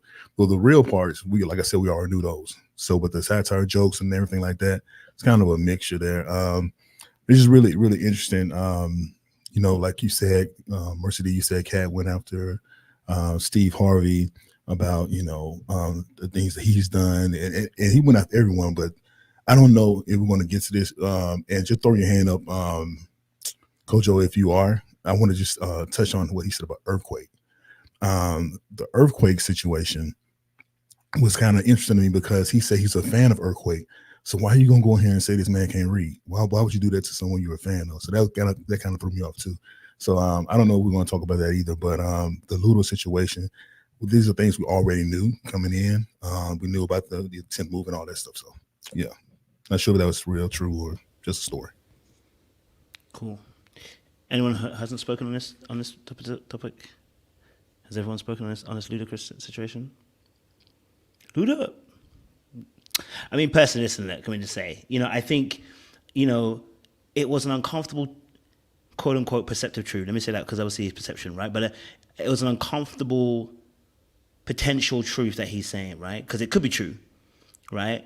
And there could be a thing behind it, With his intellect, I wish he would have gone a bit further and talked maybe a little about colorism, maybe to show that you really were understanding what was actually happening, rather than dropping a dime and then be like, yeah, well, it's like, so it kind of leaves it a little bit exposed, looks a little bit haterish. I wouldn't say haterish, but it looks a little bit almost like you're dogging them out a little bit, in some sense as well, right? He could have just said, listen, hey, they get the same type of woman, who are usually light skinned and the same type of woman, but he had to add same basic type. It's like, he knew what he was doing when he said that. Like, it's going to cause issues. It's going to cause carnage. So there was actually no reason for him to kind of add the basic in there. And that's what gets the clips and the sound bites. You know what I'm saying to you? That's fighting words. I can't lie to you. You know what I mean? Like, irrespective of how he feels about Ludacris, and maybe he feels he's a Illuminati plant or whatever, that is fighting words for man to man. For you to call another man's wife basic, yeah, you could catch hands. Like, you know what I mean? Like, you could. No, I'm not going to catch hands on it. You know what I mean? But maybe if it's a charity fight, I might do it. You know what I mean? I'm going to give, or some money to get off thing up. Then, yeah, maybe I'll do it. But, for me, it was that little bit too far, just that little comment, that extra word, just takes it slightly over the edge. But I understood what he was saying. I just think he didn't need to go that far by saying basic. So anybody out there, please, if you're going to tell the truth like KATT WILLIAMS and your money not long like him, don't be calling people basic and their wives. You can get killed for less, okay? You can get killed for less, all right? Because he told us already he keeps a heater with him at all times. I'm joking, he didn't say that. All right, cool. Let me shift it then. If everyone's spoken on the ludicrous aspect as well, there was obviously the conversation about the dress situation too, which comes into play, and it's quite a big kind of piece. He spoke about Dave Chappelle, Martin Lawrence as well, Brandon T. Jackson. He spoke about how black men tend to end up in these positions where they have to take a dress in their career in order to kind of get somewhere in some sense or form. I want to ask your perspective. Do you agree? Do you disagree? Do you have a take on it? Do you understand where he was coming from? Do you see that there's a pattern of this particular behavior? Or again, is this something that's a little bit more outlandish about the situation with KATT WILLIAMS and his, I guess, some of his comments that he made on Shannon Sharpe's, platform? Yes, Mr. VIP, go for it.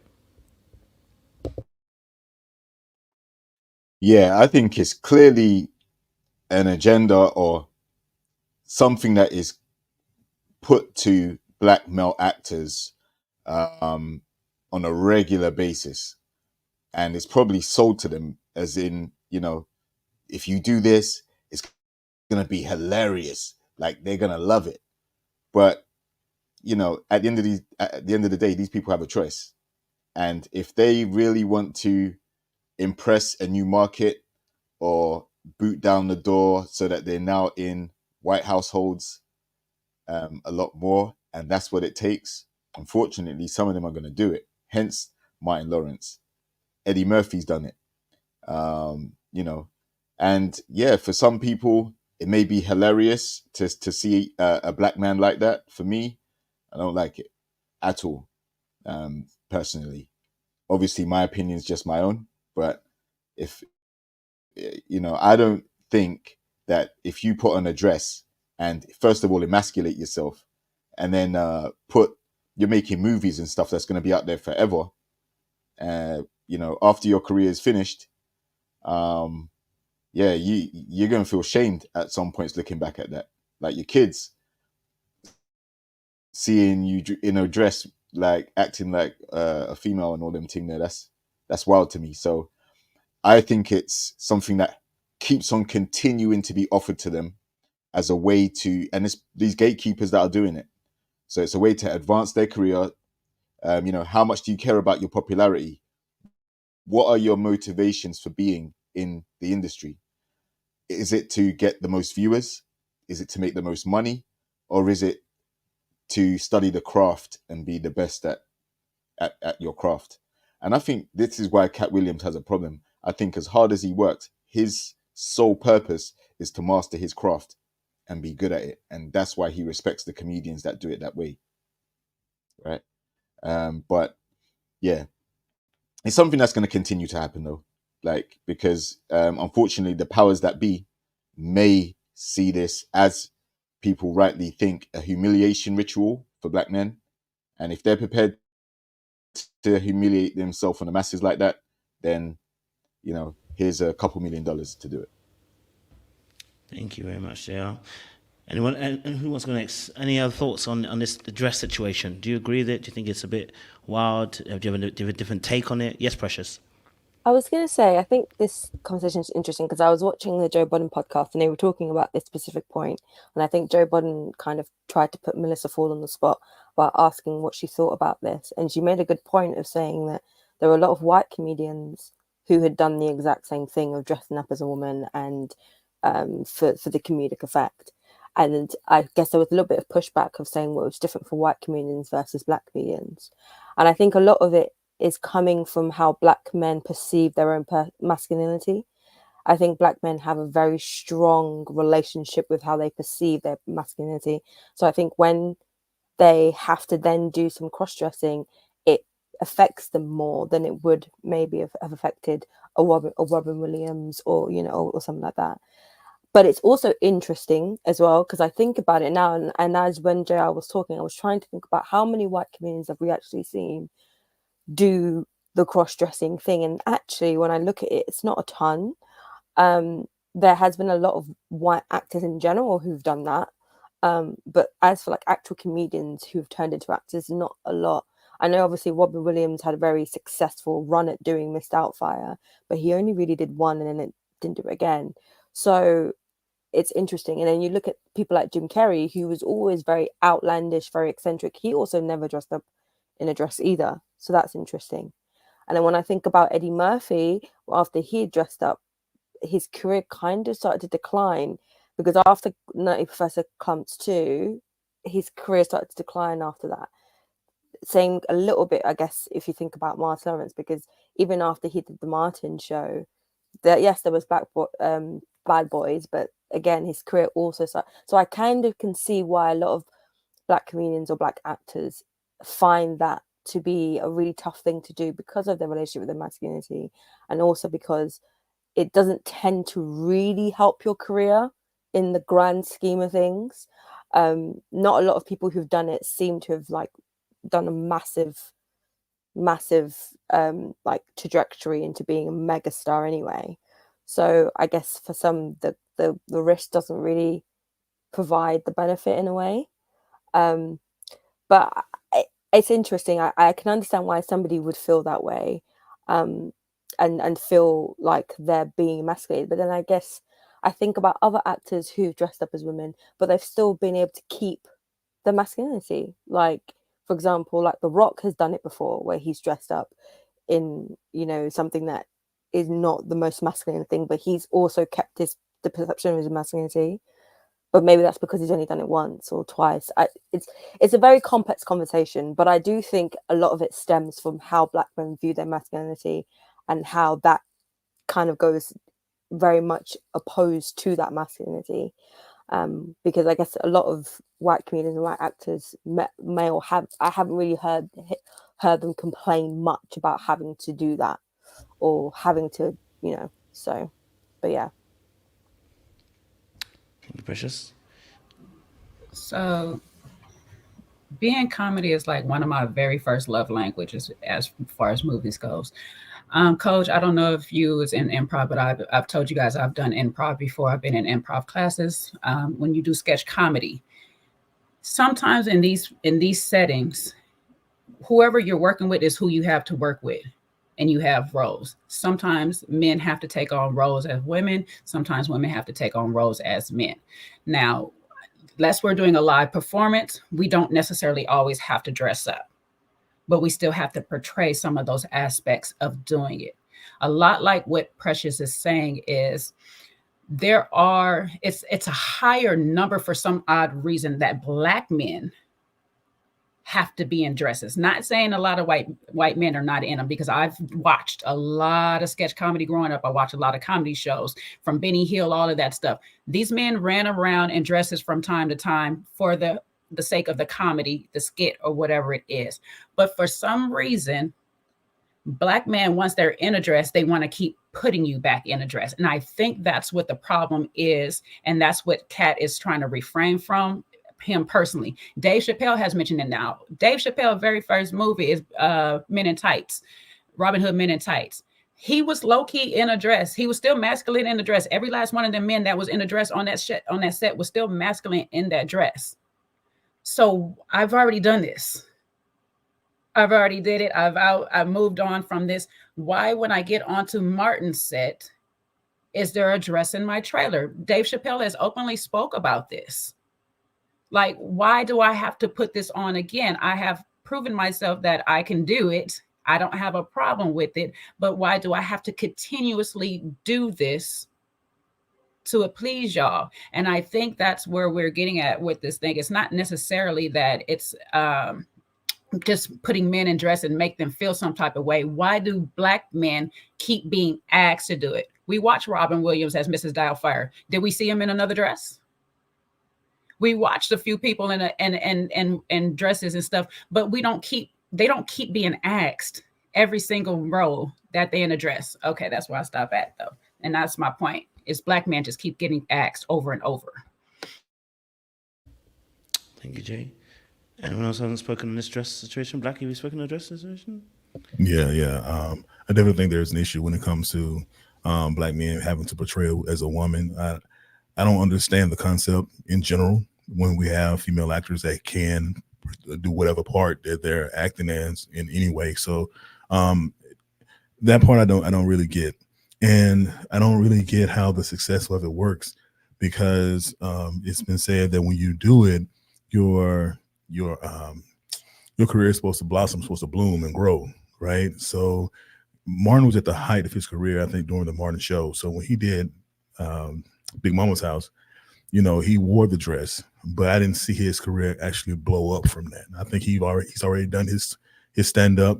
So I don't know where it went from there. But then I've seen others where they did put it on and then they blew up. So I don't know the dress attachment to career, because it's kind of all over the place a little bit for me.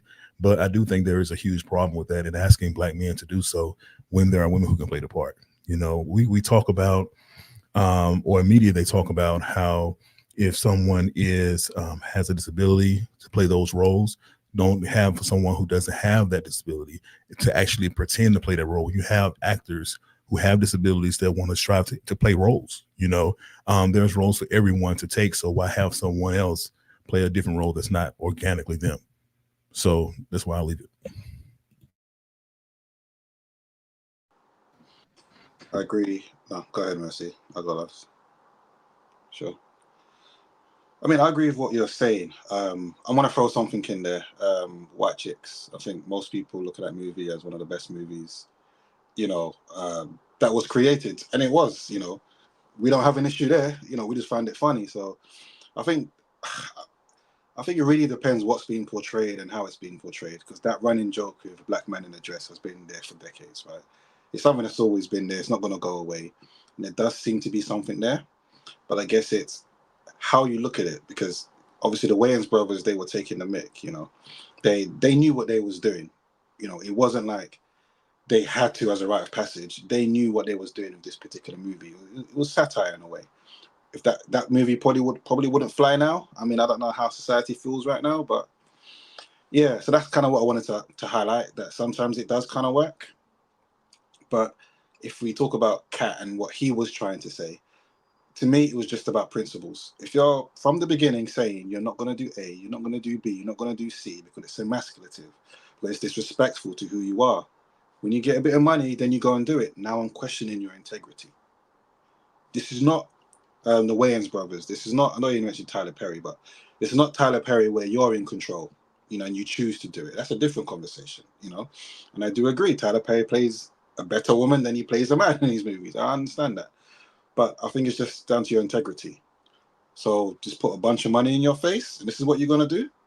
I've had deals on the table. I chose not to jeopardize my integrity. Dave Chappelle has. Many other people have. So you can't come and tell me nothing. When you jeopardize your integrity, you've taken on this 20 million, 30 million for you to shuck and jive in a jest, for people to laugh at you, people to disrespect you, Yeah, I have an issue with that. Before I stop, I was speaking what Precious was saying in terms of the masculinity aspect. 100%. Masculinity is very different in the black community compared to the white community, even down to how the woman, look at it and receive it. You can imagine in white circles, they will laugh at something like that. What type of black woman wants a man who dresses up in a dress as part of his career, as part of what he wants to do? Not really. Most women are not going to say that's what they want. You're not really going to laugh about it. They're going to say, okay, I understand, but let's not do that again. I'm from the hood in London, but I also lived in a very white area, a couple of years ago. And I can say they're very, very different in how they do things. So I think bear that in mind. There is a difference between the black comedians or people and white. My bad. I wasn't fully there. My bad. Mercs, go for it. Thank you. Thank you, What do you Jay. say? Well, Jay, you summed it up. But no, those were the things that I was gonna highlight. Just there are movies that I have found extremely hilarious. I used to watch Tyler Perry plays like on the VHS. Like it was entertaining. It was something to watch. But I think the core of how you got there, and I think he pointed out it was, let's just say it was Kevin Hart who was like, I would never. So what he was pointing out again was the principle. You said you would never, but for the right dollar amount, you will. So he's just pointing out just the inconsistency. So Jay, you covered everything. But I do think that there is a confidence. It's just like wearing pink, like when that was a big thing for men to wear pink, when Cameron, like it was a big thing. So for a man to own a feminine role and he shows his range as an actor and things like that, I do think that is an artistic ability. Everybody can't play those roles. Everybody can't do it well. So I think in some regard, and I'm not a man or a black male, so I don't know what it feels like. It could be totally emasculated. It could be like the thing you want to run the furthest from. But as a consumer of entertainment, movies, etc., I don't see a problem with it as a whole for a man to play in drag, cross-dressing in a woman's role. I think how you got there is going to be the determinant of that, or why you stay or why you continue to do that. If it's for the dollar, whatever, that's fine. But I feel like, let's just say for Tyler Perry, it was brand development. You know what I mean? He used this cross-dressing woman in order to create the empire that he does have. So for him, he saw it as an asset. He didn't see it as a emasculating trait to play a woman. I don't know what Ricky Smiley has gotten out of playing a woman. We saw what the Wayne brothers have gotten out of playing a woman. Like, so some people it has served them, other people it has been a hindrance, or it really wasn't worth it in their career. So, but I don't see no problem with it. I'll still laugh. I'm gonna pay to watch the movie. Do you think I was just gonna say, do you think it makes difference with the Wayne brothers, because I think they wrote White Chicks, didn't they? That was their film. Is that why? Oh, there's an echo. Oh, there's an echo. Is it just me? Hold on. Yeah, you're good. No, you're good. Oh, yeah, no, I was just saying, I think maybe that's why it feels maybe a bit different for them, because they wrote the movie. I think a lot of it, they produced the movie or something. They had a lot of creative control over that movie. So it was their sort of choice to do it. Granted, though, there wasn't a White Chicks 2. They didn't do it again. But also their careers didn't take off super high either. So it was a big success in a vacuum, but overall for their careers it didn't do much. So it's a tricky thing. Go for it, Max. You wanted to reply to Precious? Go for it. Oh. No, I think she wants to get off. Jokes. I think it's a multifaceted idea, right? And I think, the key word, I think Jay mentioned it as well. Merx has mentioned it. Pressure mentioned it as well. Black and VIP mentioned it. I think the reality of the situation is that what I see with the dress is that there is an agenda with the dress, but it's not the dress alone. It has to be coupled with the option of, will you compromise your own integrity? I think that's what KATT was actually highlighting. So the dress itself, listen, let me be very honest with you. Some of the great comedians have worn dresses. One of the comedians of, especially in the UK, Ron Atkinson, he's worn a dress before. Ron Atkinson, Mr. Bean. If Mr. Bean wears several dresses, we ain't gonna say nothing. You are not gonna ask Mr. Bean if he's gay or not. You don't care. Mr. Bean is hella funny, right? Because we don't look at it that way. But there is and I think it has to be looked at in context when we talk about the dress, because I think it has to be coupled with your integrity being compromised, rather than it being an artistic expression where you're trying to be a comedian. Like, I loved Martin playing his character. I can't remember what the name of the lady was that he played in his particular show. Shanae is hilarious. I love when Jamie Foxx does Wanda in his stand-up specials. Wanda, it is funny because we take the mick out of each other.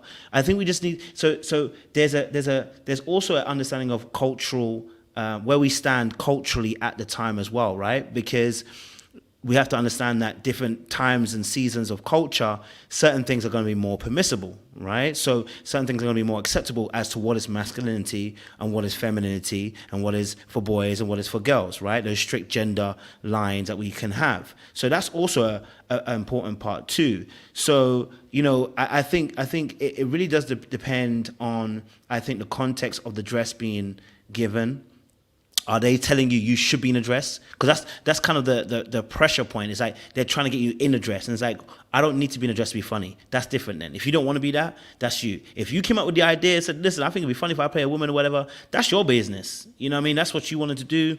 Yeah, I don't care. You play it 10 times if you need to play it, right? But that's what your artistic expression is to be, right? But unfortunately, it's like some people who have taken the dress have actually not benefited from taking the dress, right? As well. So, I mean, that could be said that it could be that it's actually not a positive thing, or it could be said that these people also did not have the talent to also go that far. And unfortunately, it is what it is. Could be that too, right? Because as Kat said, if your talent is a talent, whether you work for Satan, whether you work for Jesus, it seems to be making its way up to the very top. So, you know, like maybe their talents weren't that great. Those who took the dress just weren't that great. You know what I mean? Maybe that could also be a possibility. Any other points on this before we ask another question? I don't know if any of you guys got a question that you wanted to ask, or at some point on the interview that you wanted to address that we haven't addressed yet. You can address that if you want to, because I know there's a lot of the interview there. Yes, Jay. So I know there's one point, and that's because I'm in a rock and a hard place with this one, because Guy is actually my friend, Guy Torrey, and Guy Torrey is over Fat Tuesdays, and he's been dealing with Fat Tuesdays since his start of his career, pretty much, or whatnot. And I know KATT had brought up that a certain amount of comedians had came through Fat Tuesdays or whatnot. This is where I say some of the things are from KATT's POV, is just from his POV, and it's not factual all the way, because Guy had cleared it up that yes, Cedric, Steve Harvey, and them came through, never performed, but they came through Fat Tuesdays. They came over, they was there for events that Guy has had or whatever and stuff like that. What was her name? Tiffany Haddish tried out for Fat Tuesdays but didn't make it. And I know KATT stands on this because this is part of his come up. Fat Tuesdays was part of where he started as well. And so he needs to go and clarify that, what he meant by that part, because I have yet to know Guy as a liar. Guy stands on integrity. Guy has footages. He has photos of everybody who's been on his stage, who hasn't. He's not trying to take sides with anybody on this situation.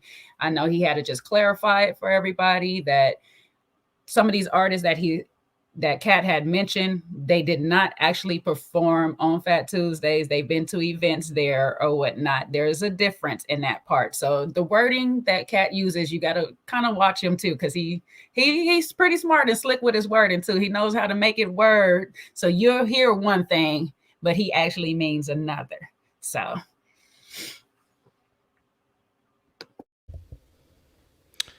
Anybody want to address any other points on the interview? Anything that stood out to you that you wanted to address? I was like, let me just address it. I think it'd be good to talk about. Yes, Jay Anderson. Yeah, I gotta go in a minute as well, but I think we haven't talked about this. But I guess the question is, and I'll give my answer, but how do we feel about KATT Williams in general? Is he on drugs or is he eccentric? Because that's something that Kevin's been saying for a while. In fact, Kevin, Luda, and Faison Love all alluded to it, that he's either crazy or on drugs, so don't believe him, as I said in the beginning. How do you all feel about that? Because I look at, in fact, I watched something today where Hazel E said, whatever the highest level in terms of IQ is, that's where KATT is. And I look at KATT in terms of his behavior as he has a very hyperactive brain. Like you see in an interview, he was doing all of this with his, you can't even see me, but my hands all over my knees and everything like that. And some people say that's a sign of an addict. Okay, there is a sign of an addict. But at the same time, that's also a sign of someone who has a hyperactive brain. That they may be able to, they're twitching everywhere, they can't sit still. Here's someone, he said he has to smoke weed in order to sleep, in order to eat. So he said, well, anytime he's gone to jail, he's been arrested, they've never been able to pin nothing on him, because he's been able to explain whatever it is that he has, whatever it is that's going on. He says, again, I don't know, but he says that's not what's going on, but it's what people are using to discredit him. So how do people feel about that, in general?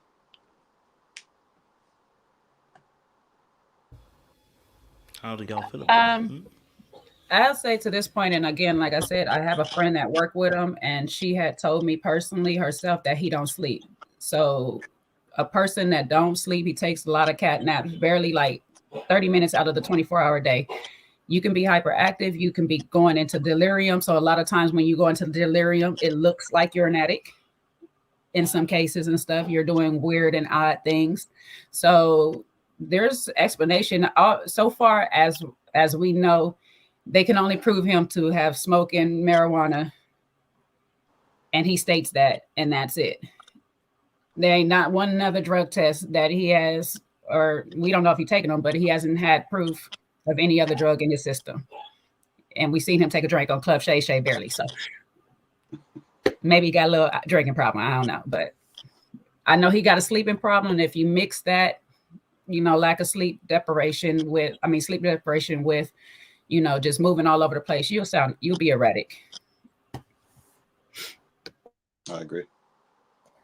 Yeah, it's kind of going back to what I said before, that he just appears very manic and very just high, like really at that top of that energy level. And as I said before, KATT Williams has always come across that way. He's never come across as this like super like chilled guy. He's always very just like, he's almost kind of like, is this a UK reference? But like Lee Evans, he's a comedian. He's a British comedian. He's very just up and down the stage, sweating profusely. He's got a lot of energy. KATT Williams always come across as that. So I don't know if it's drugs, but it might be ADHD. It might just be he's just more of a manic person. As Jay said, he has a history of struggling with sleep, and that definitely causes, for some people, it either causes you to just shut down, or it causes you to just go right through the roof, and you might be suffering from that delirium and things like that. So that's kind of the reason why I questioned it, because I guess previously I kind of thought it was a persona he did while he was on stage performing comedy, but it seems that that's just him. And whether or not that's his presentation, or whether or not there's maybe some conditions there, I'm not sure. But when looking at some of the things he did say that do seem a bit unrealistic, that do seem a bit wild, not even to do with the comedians, even the thing about reading 3,000 books, that seems a bit far-fetched. So it's things like that kind of makes me think, maybe there is something there, maybe there is a thing there. But it's tricky. I don't think his telling his side of the story on things is what is, it should be what is the nucleus of that questioning. I think it's just his presentation and just some of those things that he said. He does seem a bit manic. Yeah, so I can't sit here and say that KATT is on something. I can't. But we all have eyes, and in my eyes, what I've seen can suggest that. But I can't say definitively that this man was on something. What I can say is that people who say that they smoke marijuana do have that laced with something sometimes, and they still consider it to be marijuana. So I don't know, but when I look at his mugshot, and I look at the fact he's fighting a 13-year-old, certain things is like, okay, something is going on, something's not right, right? So it ain't just a fall down on KATT when I say that. I'm just saying that certain, like the eye test, he doesn't have an eye test when it comes to that, but who he was then versus who he is now could have been tremendous growth from that. So who knows? So I just can't come out and say the man was on something though. In all fairness, Black, that 13-year-old was looking him eye to eye.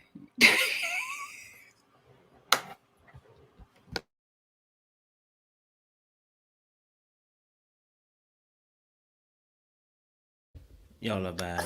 I knew somebody was going to say it. I knew it. I knew it. Y'all are real bad. Y'all are real bad. When he comes after y'all, I'm gonna send him straight to your emails as well. So, but no, I do feel, and you know what it was when I watched the interview, I did get, not that he's on drugs. I got somebody that I don't know if the right word is neurodivergent, because it covers a lot of bases when you say neurodivergent. There are several different things that come underneath that, but not in a sense of like, it's almost as if like what I see is an over processing. So what's happening is like, when I'm looking at him, his mind, the way it works with the intellect and the way he's obviously reared himself up from it as a child. It's almost as if like I was seeing the synapses going bam, bam, bam, bam, bam, bam, bam. And so when someone's synapses are doing that, and they're trying to talk to you, to us it's a bit overbearing, right? So you look at it, because I didn't get crazy. I just got a little bit. I think your word there, Precious, is a bit manic, right? You get a bit of that bit manic stuff, and again, that that kind of aspect. But I got a lot of intelligence, but I also got a lot of coherency from what he was saying. It wasn't word salad, like, oh my God, like, where did he just take us to? He took us to the moon or something. No offense to anybody from past Ready to Love people. Yeah, I've seen it and I've spoken about it. In the past seasons, I have mentioned that certain people, when I interview them, the mind just, that under neurodivergent, word salad will come underneath it, because they literally start and then they go completely off on they have a divergent tangent, and it goes off and it never comes back. And we start talking about something completely different. I didn't get that from KATT. I was actually trying to see if he would do that. We don't get it from KATT. He answers a question. He might take it a little bit longer around it, but he answers a question, and it's quite direct in the way he does it. So for me personally, it's more of the fact that I think there's an over processing that happens. So it comes out looking the way it does, because there's so much thoughts going on at the same time in the way he does it, which is probably what makes him so witty and so intelligent, and the way that he's able to craft his jokes and the way he thinks about his jokes as well. So I did kind of get that sense. I wasn't getting somebody who was on drugs or out of touch of reality. But as you have said, as well, if you are smoking marijuana, let's not pretend as if that's just going to be okay for you smoking that. Okay? All right? Okay? There's going to be some aspects to that which are going to probably take you a little bit some way. Okay? So, that is also something to consider as well in that respect. Can I just clarify as well, because I see people in the comments going wild a little bit. So even using the term manic, it's not to say that when no one here is saying that he's crazy or mentally unwell. That's not what we're saying. And even when we're saying that his presentation is manic, that's not even to say that he has bipolar. You can have a manic presentation and not have bipolar. But he does have a manic presentation. And I agree with Kojo. I think it is that over processing of information. He's thinking very quickly. That's not to say that he's mentally unwell. He's very clearly very coherent. He had a whole almost 3-hour interview. If he was mentally unwell, he wouldn't be able to do that. So that's just to clarify, that's not what we're saying. I do agree, though. That's why I said before, I think he might have ADHD. He does seem to be quite neurodivergent. And ADHD is not a mental health condition in that way. It's a neurodivergent condition. It's not mental health as being unwell. If that you can become unwell if it's left untreated, blah blah blah. But that's a whole other conversation. But just to clarify, because I think sometimes people, when they hear the word manic, they automatically assume that we're trying to call him unwell, and I think it's just being clear about what we're meaning in that aspect. But yeah, and yeah, I definitely don't think he's on drugs. He might be taking weed, but I don't think he's on any amphetamines or any narcotics or benzos or anything like that. Definitely that. What was it you guys put in the chat? Sorry, you wanted to address something. Oh, message. Did you want to add? Sorry, apologies. No. I think it was covered. I find people like that extremely fascinating. Meaning, because we clearly gathered, like Precious said, he's not mentally unwell. He's so much fun, and I have autistic family members, and I work in the airline, so I get to see like crazy people all day. So I find them fascinating in that they have this very blurred line, or just ADHD people they will take you on a journey, but you're going to end up at your destination. So I just think that it's interesting to watch somebody like that. And he literally blew in, and it's almost like if somebody's going to talk about you, he crafted his narrative. I know what you think about me. I know that you guys think that I'm crazy. I know that you guys think that I'm a drug addict. And he took time to dispel all of those rumors throughout the interview. And he also showed you, just instances of his intelligence. And he may not have, read 4,000 books, but I do believe he read the encyclopedia. I do believe that as a homeless child, he was spending time at the library and reading a numerous amounts of books. His verbiage, his diction, the way he uses his word choice, he's a lyricist. So to me, it is a clear and distinct, the way he even talked about Kanye West.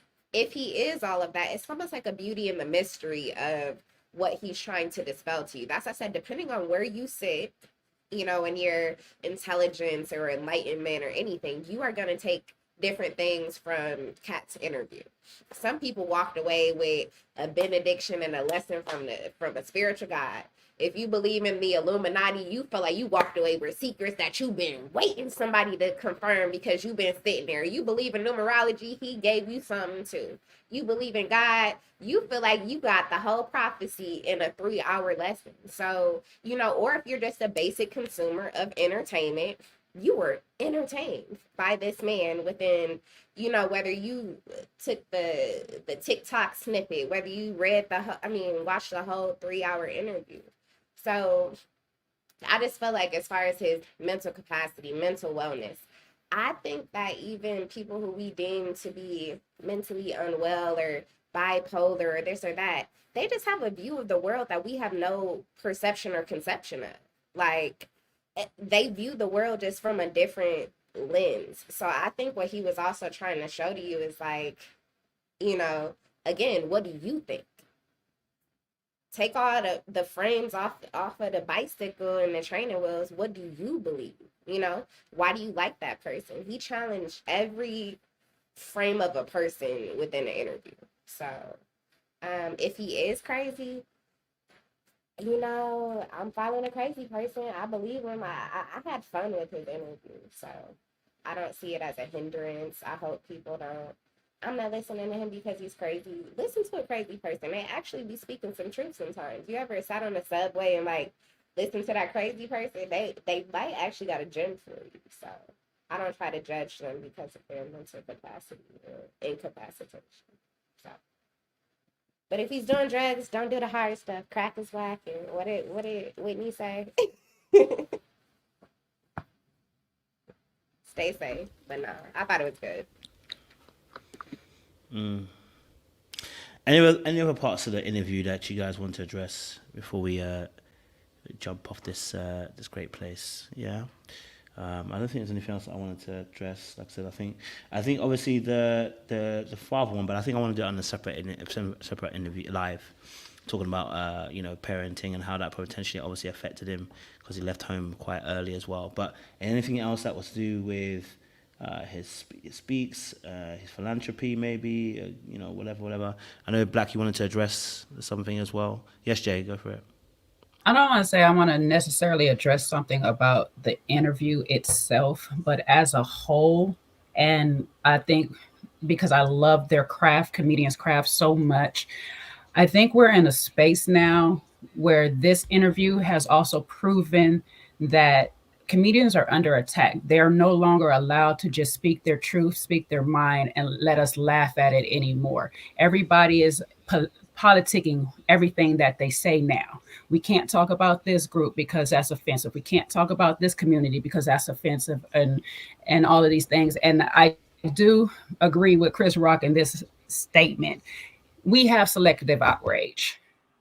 We pick and choose what we want to be mad about. This man just literally went down the list of whole comedians, and only one person on this panel really opposes it. You know what I'm saying? Like that part right there.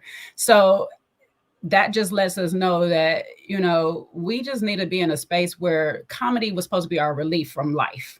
It was supposed to be our getaway, our escape, us have a moment to bond with one another over laughter. And we're getting to a space that we don't even have that anymore because comedians can't even get up there and just freely do anything. And that's part of what he is showing us by this interview, is that he still has his freedom, where a lot of them that are being paid certain amount of money are now in the spotlight. They no longer have that freedom to just be who they originally were. Comedians, people that made us laugh and took us through an escape for a moment. You know, that was their job. And I'm kind of in a space where I'm starting to miss that. I miss those days. I miss having Comic View. I miss having Def Comedy Jam. I miss being able to just turn on my TV and just laugh for about a half an hour to an hour and forget about it and relate to people the way we know how to relate to people. So, and I just want us to just all think about that right now when we go. It's like sometimes we laugh at people, but it's not to hurt them or anything like that. It's just our way of bonding. Go for it, Black. You wanted to address something? Yeah, I didn't really have much to address. The 50 mil conversation was mostly for the chat, but yeah, what Jay was saying, being the one guy who does disagree, I will say this: I watched the interview when it came on live, so I watched it as it was going. I laughed hilariously at what he was saying. It was hilarious what he was saying. Some of the points he mentioned, like I said, the 50 mil, some things missed me when he said he was offered 50 mil and turned down 50 million 4 times. I want him to go a little bit deeper into that to find out what those projects were that he was offered that for. The 3,000 books, people say that's not so far-fetched. But, you know, certain things he said that were kind of like, what did you just say? Did you really do that? So it's kind of some of those things that happen. But the truth in what he said, I say he did. I never say he lied. I think he did tell the truth. But for me, I'm just not on this overwhelming, oh, Katt's a man. He's the realest guy on the streets. He's such a cool guy. I know he has a generous ability. He has a generous mindset as a person. I think he's successful in his own right. I do have some liking for Katt Williams. I'm not a Katt Williams hater or anything like that. But I think that I'm more of a inclusive type of guy. I don't like division. So when you go after someone, bop, guns blazing, it needs to be a reason for that. And everything he said that was true, I already knew. So the question to me is like, why are you doing this? This is your opportunity to talk about something that you're doing, whether it's a stand-up comedian, stand-up tour, or other business ventures, you know, whatever. But he chose the opportunity to go after somebody else. And like I said, that's more of a Katt Williams that I've been seeing in other interviews. So it'd be something different if this was the first time it ever happened. But he does this in majority of his interviews he ever done. He goes after someone. So it's more the same thing for me. But I did laugh. It was funny. And he did get some truth. He on tour, Black. That's why he did it. He got to get them seats, okay? Yo, you know, and I'm not hating that. I'm not hating that at all. You know what I'm saying? But it's people look more so at this as like it's the Bible, like it's so serious. Like, oh my goodness, he was laying down the law, and oh my goodness, how can you be against Katt? I'm like, yo, it was just an interview. Let's have some fun with this. Let's talk about the good, the bad, and move on from there. But I think some may be taking things a little bit too seriously. But for me, it was just it was a decent interview, very good interview, made me laugh. It did what it was supposed to do. Okay. I appreciate it. All right. Listen, we're going to bring it to because I'm sure there's probably be having more conversations in the course of the week because there's probably going to be some more people coming out saying stuff. So there'll be more great opportunity during the course of the week to discuss more on this subject as well. Listen, I want to bring it to a nice little close at this point. But since our main deacon is not here, Sean, I will pass it to our other deacon, Jay Anderson, because, you know, look at Jay running. Jay, why are you running? She didn't even want it anyway. Don't worry, Jay. I know you don't want to. I know she don't like doing the review. Just my bad. Go on, Jay Anderson. She don't like to do it. So. Jay, go on. No, she don't like doing it. She don't like doing it. I don't want to put her on the spot. She don't like doing it. That's not her thing. That's not her thing. I keep doing that to her. I apologize, Jay. Jay Anderson, go for it. Do you know what? We're gonna close now. That's fine. But I just remembered we haven't really spoke about, you know, the virgin arsehole or the sexual expectations of, you know. Oh yeah. And you know, being propositioned. I mean, I watched the interview. I watched Gary Owens speaking on it, and he said there was a time where he caught that vibe. You know, where whoever he was talking to didn't do it directly, but he kind of felt, oh, hold on a minute, is this one of those occasions that you're trying to, you know? And that was in reference to Katt saying because he hasn't sold his soul. That's why even as a white comic, he isn't as successful. But we could be here for another half an hour speaking on that, because that is something that's come out in recent times with the inappropriate nature of some of these things, and let's just say the expectations. If you want to get up, you got to give me something sexual, right? And yeah, I just look at in fact, let's start the benediction now. I look at 2024 as the year of truth. A lot more things are going to come out. The ball has started rolling. A lot of people just don't give a heck anymore. A lot of people just don't care. They don't even care what they lose. They just want to speak their truth and release themselves. And to me, this is what this particular interview is. Now, there are, of course, some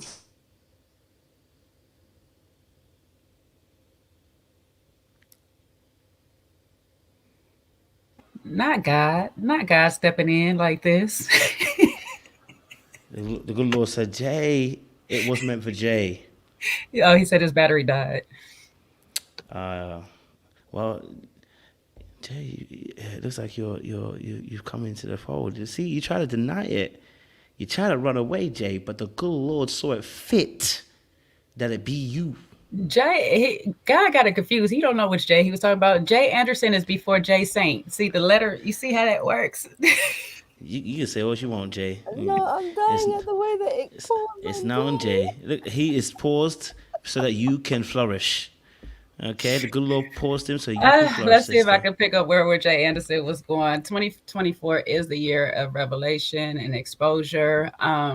Listen, I can tell you like this: if you don't want to be exposed and people are mentioning you, either you stand on truth and business, and don't highlight what they say and flat out call them, out for what they said. I haven't heard one person call KATT a liar yet. So there's that. I don't know how much more we can go about it or whatnot. Does everything have to be exposed? I guess in its own time, yes, it will be. So whatever you do in the dark will come to light eventually. If they're going back into 2020, whatever, 2019, 99 on your tweets to figure out who you are, best believe all the dirt that you did way back then will be coming out too. So just be mindful of how you treat people going forward, play it forward. As always, be kind to people, do your best to people, don't F over people just because. And most of all, this whole thing has been about integrity. Keep your integrity about yourself. You know what I'm saying? If you stand on some principles, keep those principles with you. You'll make it where you need to be eventually. God is always there for you in the forefront, and he stands on integrity always. So keep God before you and you'll succeed. Appreciate it. Thank you very much, Jay. Thank you for a great roundup and benediction as well. We appreciate you. Audience members, listen, we gotta go, okay? But continue the conversation in the comment section. Keep on having that convo. We appreciate y'all. And it's been a good conversation about Kevin. Wow, he gonna get me. He gonna get me. KATT Williams. It's been a good conversation, and like I said, integrity is a big thing. So shout out to KATT for being that integrous person as well. We probably will do a part 2 because there is a lot more to address. Like Jay was saying, there's a couple of things that were mentioned that we didn't actually necessarily got to, but we will get there during the course of this week. So make sure you guys like, share, subscribe, whether on my platform, Mr. VIPs, or Jay's.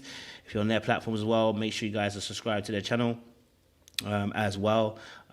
We love to support others as well. Okay, all right. So appreciate you lot. Stay locked, stay loaded. We'll see you again very, very soon.